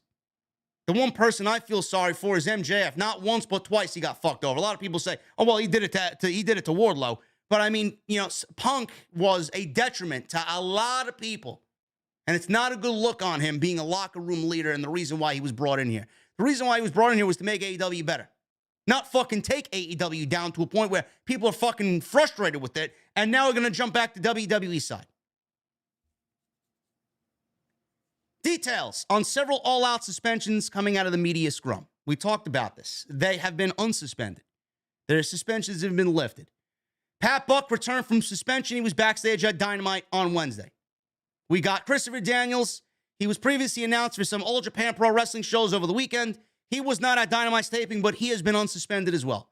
Aside from Omega, Bucks, Punk, and Ace Steel, everyone is cleared. Confirmed no longer suspended. Christopher Daniels, Pat Buck, Brandon Cutler, and Michael Nakazawa. The investigation confirmed that all 4 of these men have been cleared from the involvement at All Out and consisted of trying to break up the fighting and calm people down, and that was it. Reports that any of them were involved in either fighting because of friends or involved in acting aggressive were deemed false. Good. So there has been some progression in the investigation, which is a great thing to see. Malachi Black.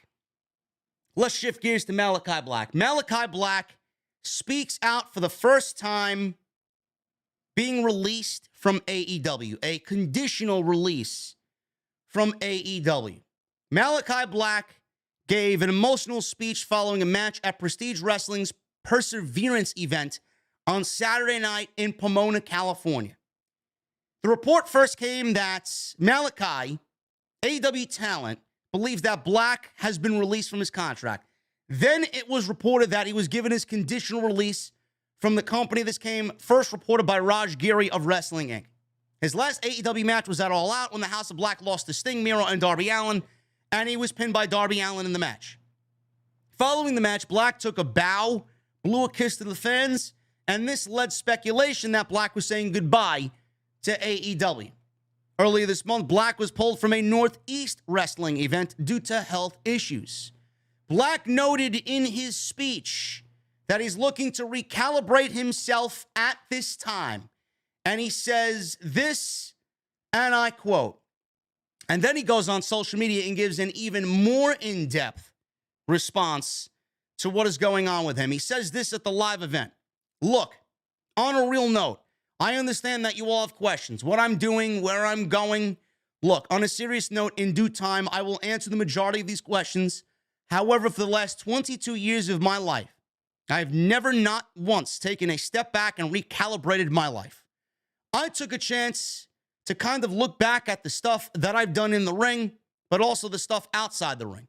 I've never done that because I always have this attitude of like, you know, when they give the horses with the flaps on the side of their heads so they can't look to the side, I've done that for my entire professional career because I had this one attitude towards wrestling, which was you have to think globally, not locally, because if you think locally, you're going to get stuck in one place. That applies to everything. By the way, if you want to branch out, you cannot be worried about the little things. You've all been fantastic. Please allow me a few weeks, maybe a few months to just recalibrate myself. I promise you, this is not goodbye. This is just, we'll see each other soon.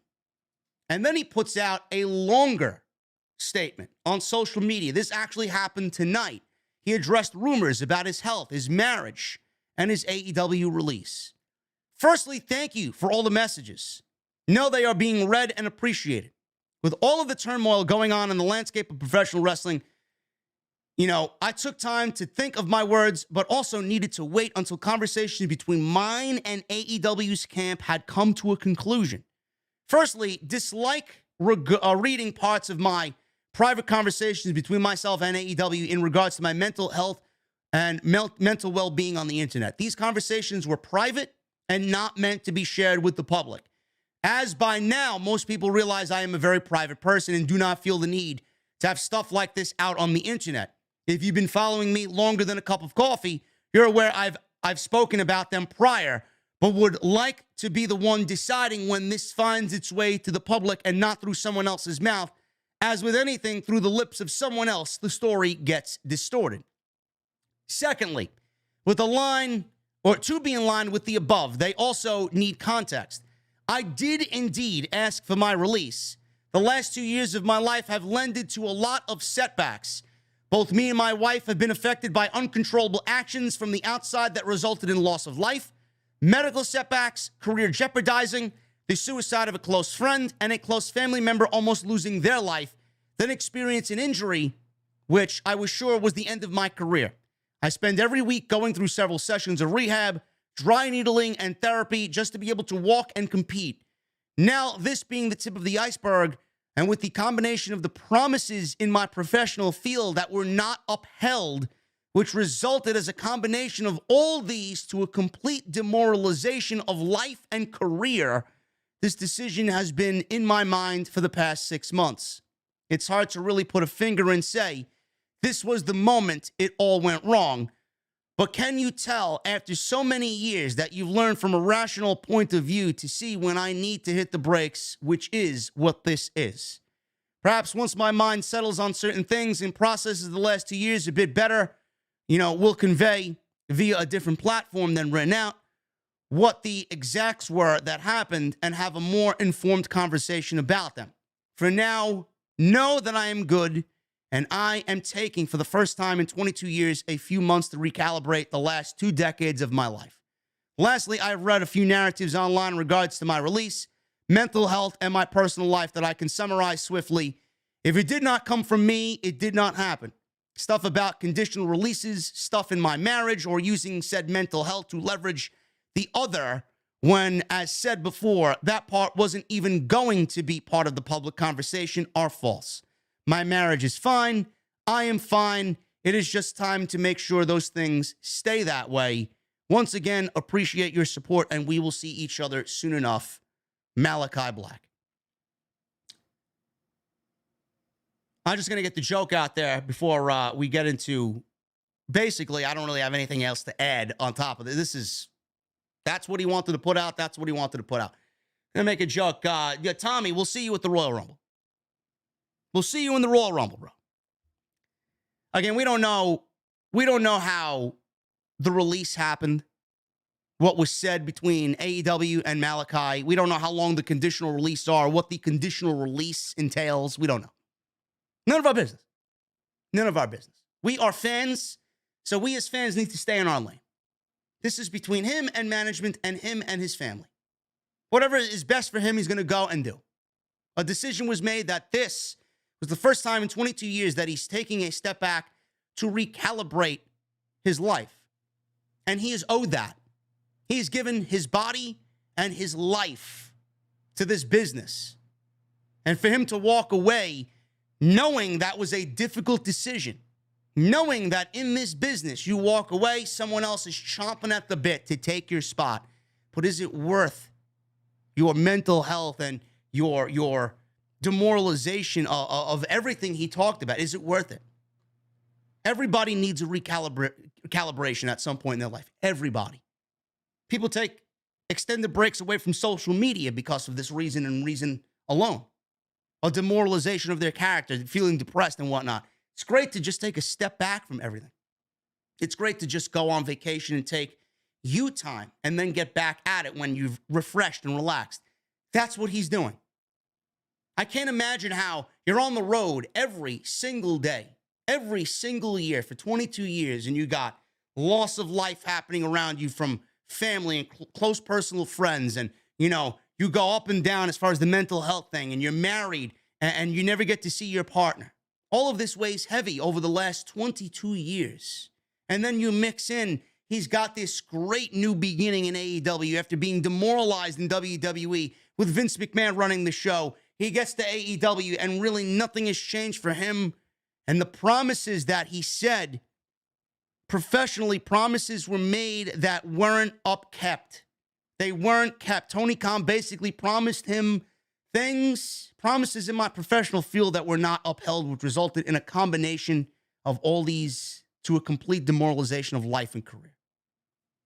He leaves one place to go to another, and he's dealing with the same thing that he was dealing with at his old place in the new place. He wanted to step back. He's a top guy. No matter what you think of him, he's a top guy. He's not going to be able to be a top guy and achieve what we know he's capable of. And to see him at the top, he doesn't take a step back and recalibrate himself, get himself right mentally, get himself right body-wise, feel good, get in a good place, get to that happy place. He's a top guy, and he's a class act, and he's professional, and does things the right way, according to this statement. I hope nothing but the best for him. I really do. Whether he goes back to AEW, which the door is open, it's going to be up to him to go back. It's going to be him and him alone to make that decision. Does he want to go back? AEW hasn't really removed him from anything. He's in video packages. I don't know if he's going to be in the video game. He's still on the roster page as far as I'm concerned, right? Or is he not on the roster page? But whatever the case may be, the door is open for Malachi to go back there. Tony Khan would not want to lose Malachi. He knows what Malachi is worth. But it was because of Tony Khan and him bringing in so many talents that the idea of Malachi got pushed to the back. The idea of the House of Black and bringing in Malachi got left at the table because he had to deal with everything else, with everybody else. It's tough. It's tough when that locker room is as crowded as it is. You're going to get a small piece at the table. You're not going to eat like you expect to eat. I don't know. But like I said, wherever he goes, we are going to support him, no matter what. But like I said, Royal Rumble would be a great place for Malachi to resurface in the WWE. Moving on. Jeff Hardy update. Jeff Hardy's getting closer to making an AEW return. Hardy has been suspended by AEW indefinitely without pay following his DUI arrest in June. After the arrest, he checked himself into rehab. Hardy was entered into rehab, and he pleaded not guilty to the charge of DUI and is waiting a pretrial hearing to take place in October. Rehab was something that AEW President Tony Khan wanted him to do before returning to the promotion. Tony Khan said he would not allow Jeff Hardy back until he knew he was clean and sober, and took this program. In the latest edition of the Wrestling Observer newsletter, Dave Meltzer reported, Jeff Hardy is expected out of rehab soon and back in the ring. Jeff's brother Matt recently teased on his Extreme Life of Matt Hardy podcast that fans are close to meeting the new Jeff, but they need to figure out his future and what he plans on doing. What the new Jeff is, who the new Jeff is, I don't know. So, Jeff Hardy back on AEW television. Actually, Jeff Hardy, we will see how long that lasts. I hope to God it lasts, because Jeff Hardy is still a notable name and could give a little bit more to AEW. The Jeff Hardy that we got coming out of WWE to the, promotion, AEW, it didn't really feel like Jeff. It didn't feel, I felt like there was something off about him. I don't know what it was, but it did not feel right. It did not. And Tony Khan, he did not take the Hardy Boys thing to be super serious. Hopefully, this is also going to serve as a reset for Jeff Hardy. I don't know whether or not I want to see the Hardys back there. I don't want to see the Hardys back together. I don't. I would love to see Jeff go and do Jeff things on his own. I think that would be fantastic. I think Matt Hardy's a little, as far as Matt Hardy's concerned, he's still able to wrestle, but I don't know if I could bring myself to really invest myself in Matt Hardy and Jeff Hardy together as a tag team. We'll see. We'll see. After this last run, I think it left a lot of bad taste in people's mouths. I'd love to see Jeff go and do what Jeff was doing in WWE. Maybe go after the TNT title. Maybe, go after an All-Atlantic title. Singles-wise, I think he's going to be more valuable to AEW than in the Hardy Boys. Revolution. We got a planned location for Revolution 2023. Fightful Select is reporting that the company is going to a new location for the event, as AEW tentatively is looking at the Cow Palace in San Francisco for Revolution 2023.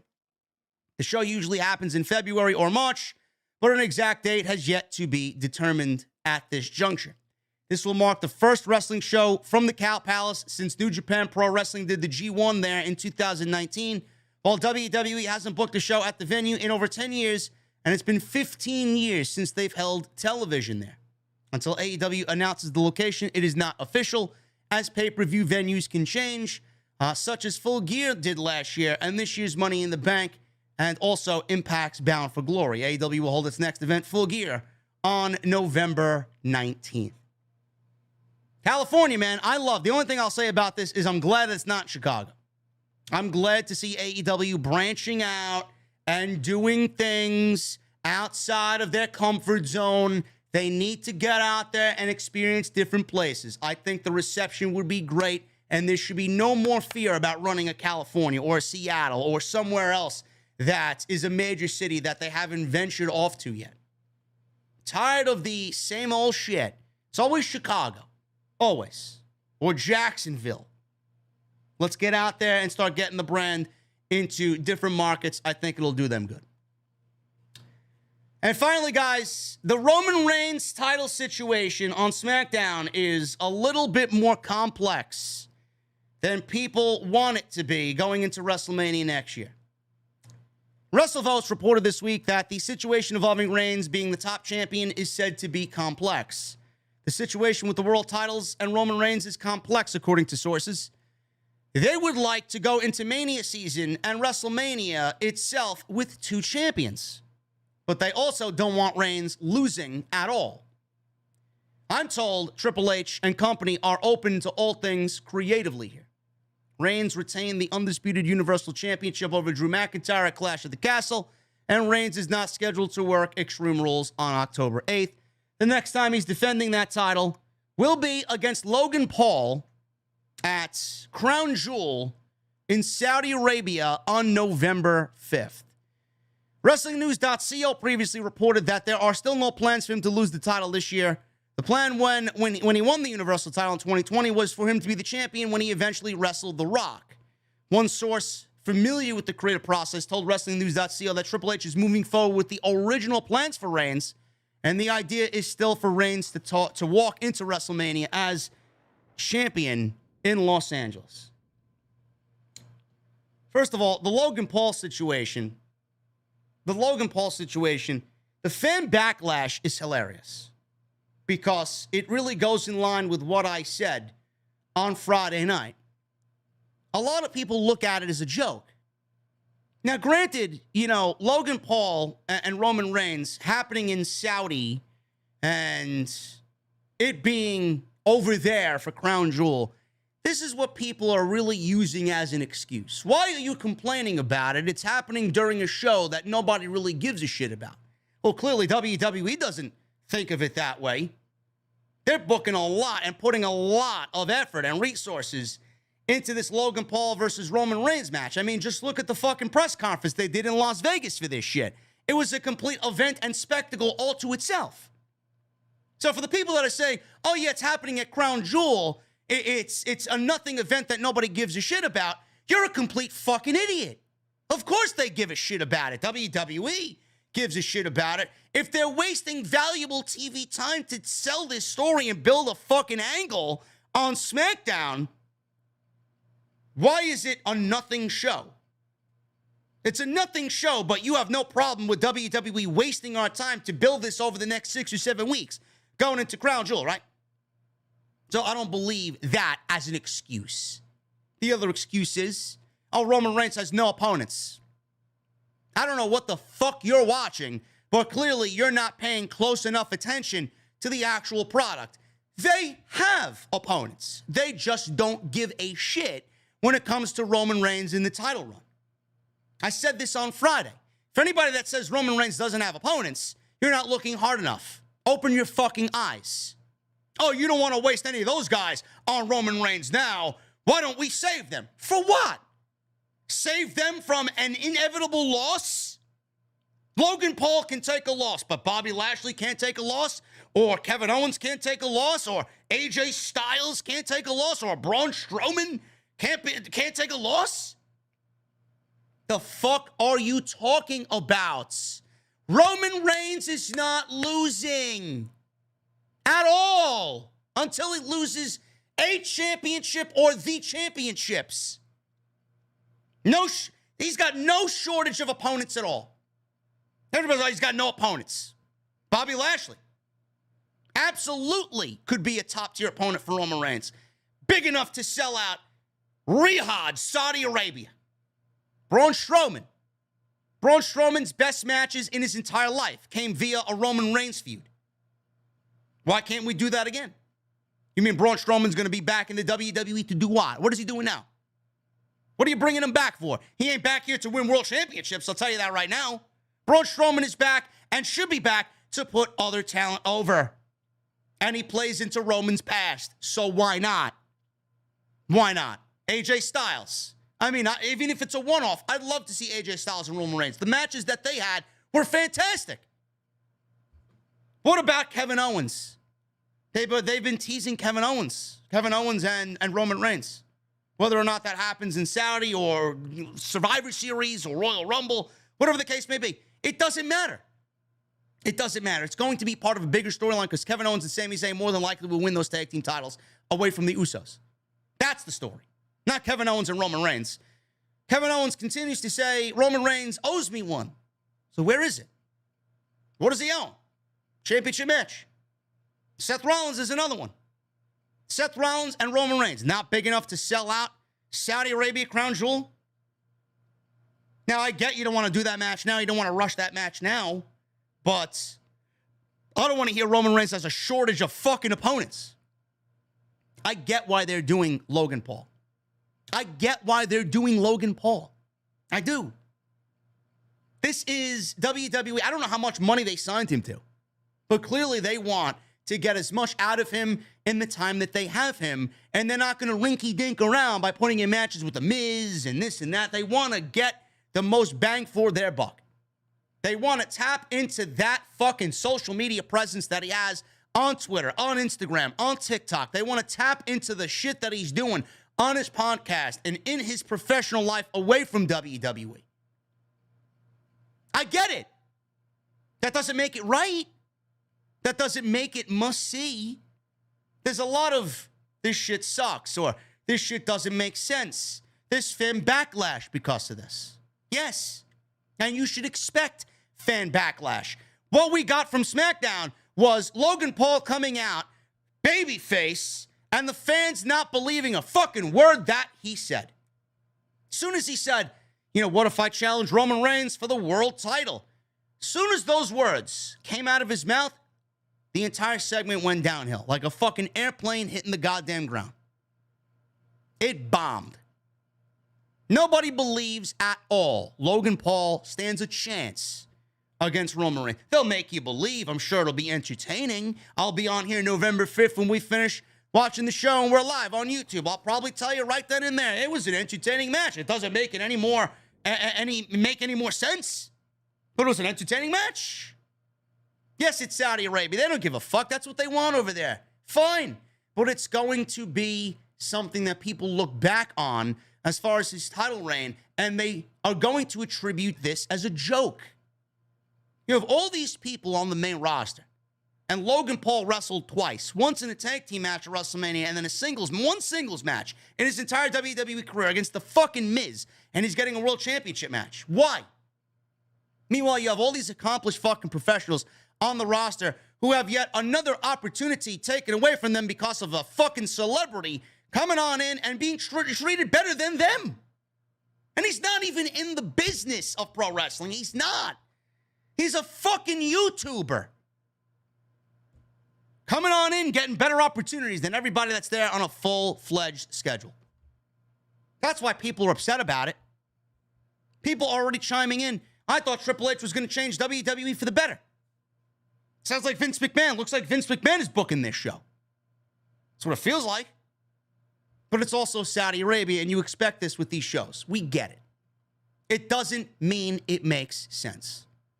How is he getting a title match? How? 2 matches, 1 singles match, getting a title match. There's nobody else on the roster that's deserving of a title match before Logan Paul. It's stupid. And nobody really wants to watch. They want to watch professional wrestling. This shit's been happening since the dawn of time.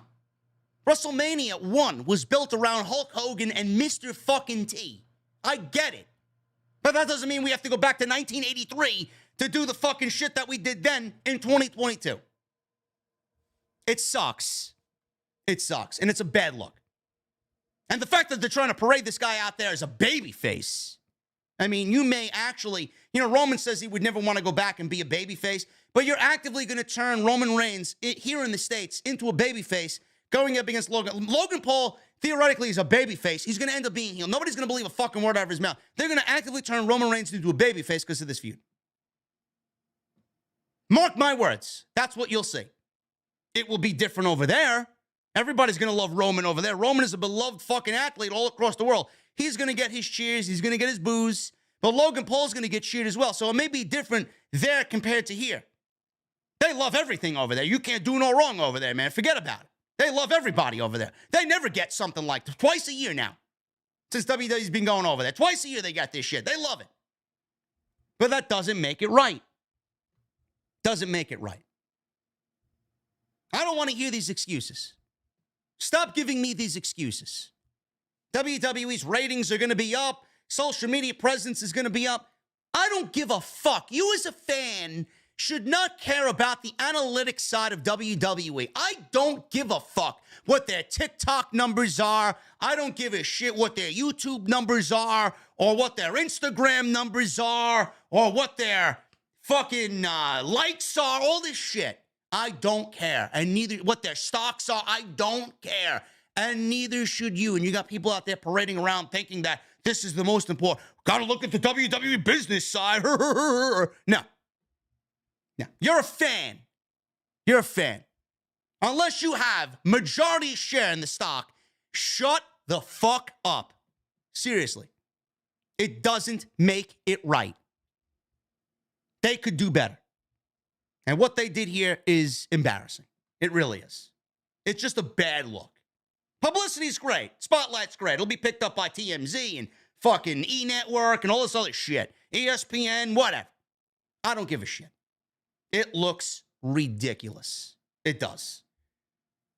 Now, the title situation being complex. Logan Paul's not winning the world title. I would be shocked if the match lasts 10 minutes. The title being complex is not really all that complex. You want Roman Reigns to be undefeated going into WrestleMania. You want to have two champions, but you want him to not take a loss. Fine. Fine. You could do two things here. If you want two champions, if ultimately they want two champions, what they need to do is very simple. All you have to do, and this is what I would do. This is what the report said they want him going into WrestleMania as champion. But you want two champions. Fine. What we're going to do is either one of two things. Number one, you strip Roman Reigns of the WWE title. Strip him of the world title. Strip him of the WWE title. Oh, but JD, that makes the WWE title look less than. I don't give a fuck. Roman Reigns has not defended the fucking title since he's won it at WrestleMania and hasn't shown up on Monday Night Raw, but for one fucking time. Take it away from him. What difference does it make? Are you really going to sit there and tell me, oh, it makes the title look less than? It's less than on him now. Monday Night Raw is less than now. Take it off of him. What do? You want to take it off him now? Put it on the line in a tournament. You want to wait? Put it on the line in the Royal Rumble. Make the Royal Rumble for the WWE Championship. That's how you build intrigue. I would love that. Last time we seen the WWE Championship on the line, what year was it? What year was it? It was WrestleMania 32, wasn't it? When Triple H won the world title inside the Royal Rumble. That would be fantastic. Absolutely fantastic. Time before that was 1992 and Ric Flair winning the 1992 Royal Rumble, which is the greatest Royal Rumble of all time. Have Seth Rollins win the WWE Championship. Have Seth Rollins win the WWE Championship inside the Royal Rumble. Have him win the title and Cody Rhodes win the Elimination Chamber. And Cody Rhodes and Seth Rollins is your night one main event of WrestleMania with Cody Rhodes winning the world title from Seth Rollins. Simple. Now, that's one thing you could do. Again, I don't want to hear, oh, it's going to make the WWE title less than. The fuck are you talking about, bro? What are you talking about? The other thing that I would do, and this is what I would prefer. I want Cody and Roman. If WWE does not get The Rock, again, this all stems from The Rock. This all stems from The Rock. I don't know. I don't know where The Rock stands. We may not get The Rock. All signs are pointing to The Rock. There's a feeling in the air that we're going to get The Rock, right? If we get The Rock, we're getting Rock and Roman. It doesn't need to be for the title. They think it needs to be for the title. I don't think it needs to be for the title. Cody wins the Royal Rumble, challenges for the WWE title. He's the one guy that comes out and says, listen, I came back here to win the WWE title. You've done nothing with the WWE title. You haven't shown up on Monday Night Raw. I'm taking that title from you at WrestleMania. Again, depending on The Rock. If they get The Rock, that's your night 2 main event, Roman and Rock. But if Cody wins the Royal Rumble and challenges for the WWE title and challenges Roman, have Roman versus Cody at night 1 in the main event, and then Rock and Roman in night 2 for the Universal title. But JD, you can't have Rock and Roman night 2 with Roman losing the WWE title and taking a loss to Cody Rhodes going into his match with The Rock on night 2. Who gives a fuck? As if losing to Cody Rhodes is a bad thing. Losing to Cody Rhodes is going to make him look less than going into the match with The Rock? Well, what a way to fucking disrespect Cody Rhodes. Yeah, Roman is way too good for Cody. He can't lose, but if he loses, he's going to be less than going into the match with The Rock. Give me a fucking break. Losing to Cody Rhodes is now a bad thing, according to the geeks online. Oh, that's not going to work. You have to have him win. So take the title from him. There's a way to do it. They want 2 champions. They don't want him to lose. Take the fucking belt from him. What's so complex? You ain't doing jack shit with it now. It doesn't make his matches any more must-see than what they are now. He's a world champion. It doesn't matter if he's holding 2 belts or 1 belt. It doesn't matter. His matches don't have any more added prestige or importance with 2 belts compared to 1. So take the fucking belt from him and put it on the line in the Royal Rumble. That is what they should do. Or option 2, which I just mentioned, Cody beating him on Saturday and him beating The Rock on Sunday. Does The Rock need the Universal title? The whole story, the whole point of this Tribal Chief storyline was for him to beat The Rock and be the head of the table.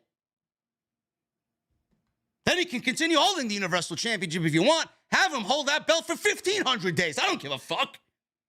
Who cares? It's not as complex as they're making it seem.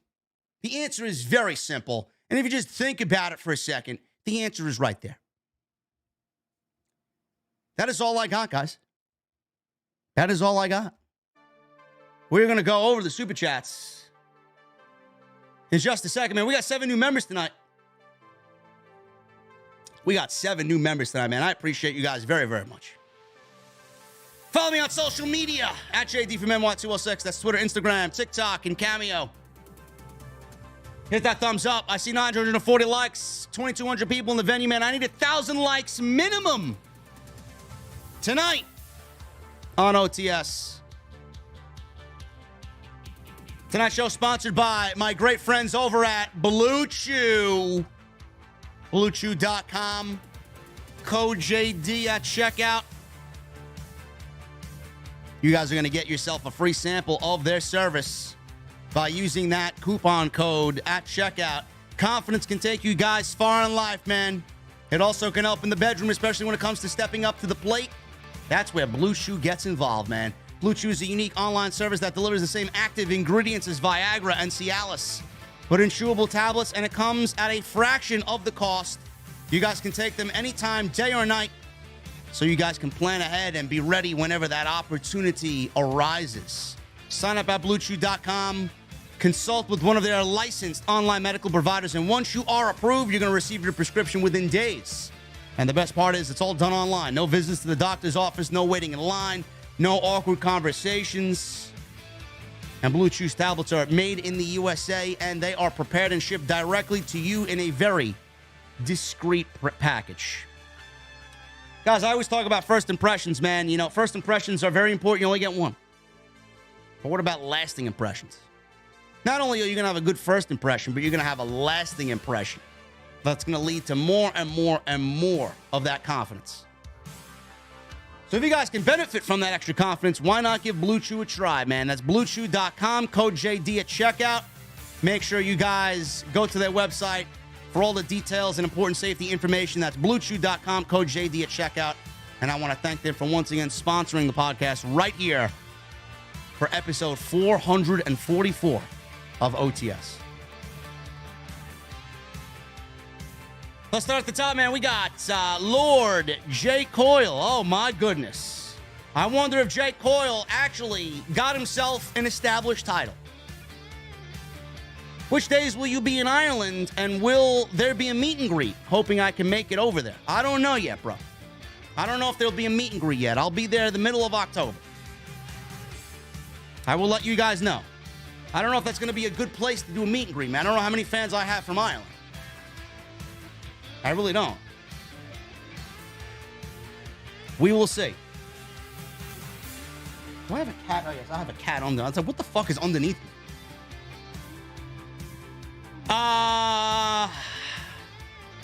The Ring General, Vitor, becomes a 2-month member. Thank you, Vitor.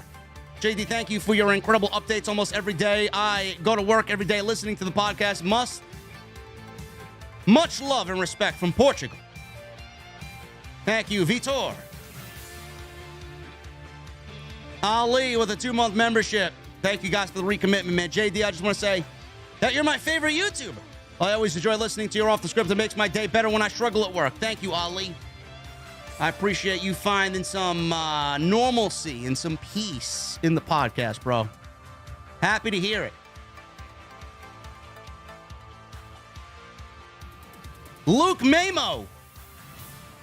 25 months. Luke got himself a golden microphone. Oh, my goodness. Hello to the Off the Script family. Hope you're all doing good. Sorry if I haven't been on as much as I like. Been going through hell lately. Luke, we appreciate you, bro. Cheers. And everybody throw up the prayer emojis, man. All my VIPs throw up the prayer emojis for my boy Luke Mamo. Appreciate you, brother. Lewis S. becomes a new member. Lewis, what are you drinking tonight, brother? Michael Evans with a $5 super chat. Hey, JD, just wanted to show my love. I'll watch this in the morning. The Bears are playing the Packers tonight. Go Bears. Enjoy the show, fam. Thank you, Michael Evans. Joey Avalone becomes a new member. Thank you, Joey. What are you drinking tonight, bro? PMAC with a $5 super chat. Yo, JD, any word on Santana's AEW contract? What do you think about him going to WWE and being managed by Zelina? It can be when she was with Andrade. I like that. I like that idea. I don't know when his contract is up, bro. I don't know what's going on with his contract. I don't know if his contract is frozen in the time that he's out. I don't know. But he definitely wants to go solo, and wherever he goes, we will be supporting him because we love Santana. Paul Van Tassel with a $10 super chat. Wednesday was my 43rd birthday and celebrated it today with my mom and sisters and my friends. Happy birthday, Paul Van Tassel, 43 years old. Everybody give some birthday cake emojis for Paul Van Tassel in the chat. PMAC with another $2 super chat. He says, thank you. Thank you, PMAC. Sidro becomes a new member. And also has a $5 super chat with a joke tagged along with it. Hey, JD, money's been rough, but I'm able to come through with one joke today. You're the best. Heart emoji. Who is a pirate's favorite superstar? Truth. That was a good one, Sidro. That was a $5 well worth spent, bro. Truth. Darius Moore, 14 months. Thank you, brother. Nick Williams, 5 months. Thank you, Nick Williams. Angel Alaga with 9 months. Great streams as always, JD. Hope Jesse feels better. Can't wait for Moxley versus Danielson. Should be great, bro. Grimsley with a $10 super chat. Opinion on Katana Chance and Kaden Carr. I like them. Not bad. I'm glad that they won. I'm glad that they gave them the run with the tag team titles over Toxic Attraction. I've always been a fan of Casey Catanzaro, and I think they are a pretty solid tag team, better than most of the main roster. I think, well, I mean, they're very good friends. They're best friends in real life. So, I mean, you got that working for you. It's going to work out. Trez Duran becomes a new member. Trez, what are you drinking, bro? Lewis S. with a $10 super chat. I'd like to be a fly on the wall and see if Vince McMahon is having a mental breakdown with all these changes. LOL. You know, Lewis, it's interesting to know what he's thinking, but at the end of the day, I don't give a shit. I don't. It's time to move on. It's time to move on, man. Jamel Turney with a 199. I hope one day we will hear Shock the System again. We'll see, bro. Triple H loved Undisputed Era. Linda Carter with a $5 super chat. I hope Ronda gets better at promos before Becky gets back, because a babyface Becky will get under her skin just like their last run. Just my opinion. Yeah, I could see that. Yeah, Becky, Becky's going to be a babyface when she comes back. They took her, and Triple H said something along the lines. Becky talked about it on a podcast somewhere. Triple H said that they were streaming upstream in regards to Becky Lynch being a heel. Like, you're better as a babyface, so we're going to turn you back to being a babyface. Becky didn't give a shit one way or the other. It was basically Becky saying, yeah, what Vince McMahon did, we just went along with it because it's Vince, but yeah, you're right. I'm all for it. Let's do it. Becky as a heel was atrocious television. Terrible. Quizzical one with a new membership. Thank you, Quizzical. What are you drinking, bro? Philip Newton with a $4.99 super chat. I'm just glad they are getting rid of the recycled Coke and Pepsi can tag belts. Yeah, we need new titles all around, bro. We need new titles everywhere. Up and down the roster. Trayvon with a $1.99 super chat. Why isn't the NXT and WWE Women's Tag Team titles unified? That's a great question, Trayvon. It's a great question, bro. NXT does not need tag team titles. The main roster doesn't need tag team titles, but they should absolutely be unified. And the women's tag team titles should be on the main roster with the option to go to NXT when they want. Jeremy 2006 with a 13-month membership. Get him out! Glad to be part of the OTS family. Just pre-ordered COD. If you want a beta code 2014, Bray back, please. I have the beta. I do not like it. I think it sucks. I think Infinity Ward is like Vince McMahon. They do not listen to the audience. Everything that was wrong with Modern Warfare 2019 is somehow still in the fucking beta. I don't know why. Visibility sucks. The fucking camera zooming in when you fucking gotta respawn. Why? No dead silence. No mini-map dots when people are firing their guns. They don't understand that if they brought it back to the way it was, the game would flow so much better. Instead, you got people fucking crab walking and slow walking around corners and nobody moving. It sucks. Dead silence is not a perk. You don't get ghost as a perk until fucking 2 minutes left in the goddamn game. Fuck off. Cliff Goat. New membership. Thank you, Cliff Goat. Lewis S. with a $5 super chat. What am I drinking? Coronas. As long as it's cold, Lewis S. That's all that matters to me. ECW Hardcore 07. Can't wait for Revolution. I'm going 2 hours from house. Also, I'm getting in my city of Sacramento. Also, can't wait. Cats for life. Thank you, ECW Hardcore. I appreciate you, bro. Kratos with a 26-month membership. Kratos, thank you so much, bro. Got hurt while working a few weeks ago, and I'm still waiting for my workers' comp paychecks, and I'm not cleared for work still. Well, hopefully you get that. Hopefully you get back out there soon, bro. I'm sorry to hear that. Hopefully it's not too bad. King Mo Jackson with a 199. Stopping by to show some love, bro. Thank you, bro. Furious Nation, what's up, JD? $20 super chat. After reading Malachi's Instagram post, I'd be lying to you if I told you I didn't shed a tear after reading it. Hope that man gets help and the help he needs. Hoping we hear Root of Evil at the Rumble in San Antonio. There's a good chance we may get that, Furious. Teddy Love with a 6-month membership. Ice Cold, Iced Tea, and Watching the King. Thanks for what you do, JD. Much love. Thank you, Teddy Love. I appreciate that, brother. Ale Fwynn. 10,000 in Chilean pesos. Hi, JD. It's been 7 years since the guru, Eduardo Bonvalle, has left us. His legacy and his passion lives on in his son, Jean-Pierre Bonlevé. I resonate to him because of the honesty he gave, like you. Thanks, JD. Ale Fuen, I appreciate you, brother. And thoughts and prayers to the guru, Edward Bonvalet. Kyle L with a $5 super chat. JD, don't hate me, but what did Jay-Z call his wife before they were married? Fiance. Get well, Jesse. Miss you and your tacos. Mustangs rule. Tony Brown with a $1.99. Bailey or Lyons? Best assets. Can't go wrong with either one, bro. Probably Nikita Lyons. And Furious Nation with a $10 super chat. Also, after reading reports of Triple H bringing back people that aren't talking about, who could you see being unpredictable? John Morrison, Tegan Knox at the top of my head. Yeah, I could see both of them as well. Absolutely. They could, both of them use resets. And D Bastardo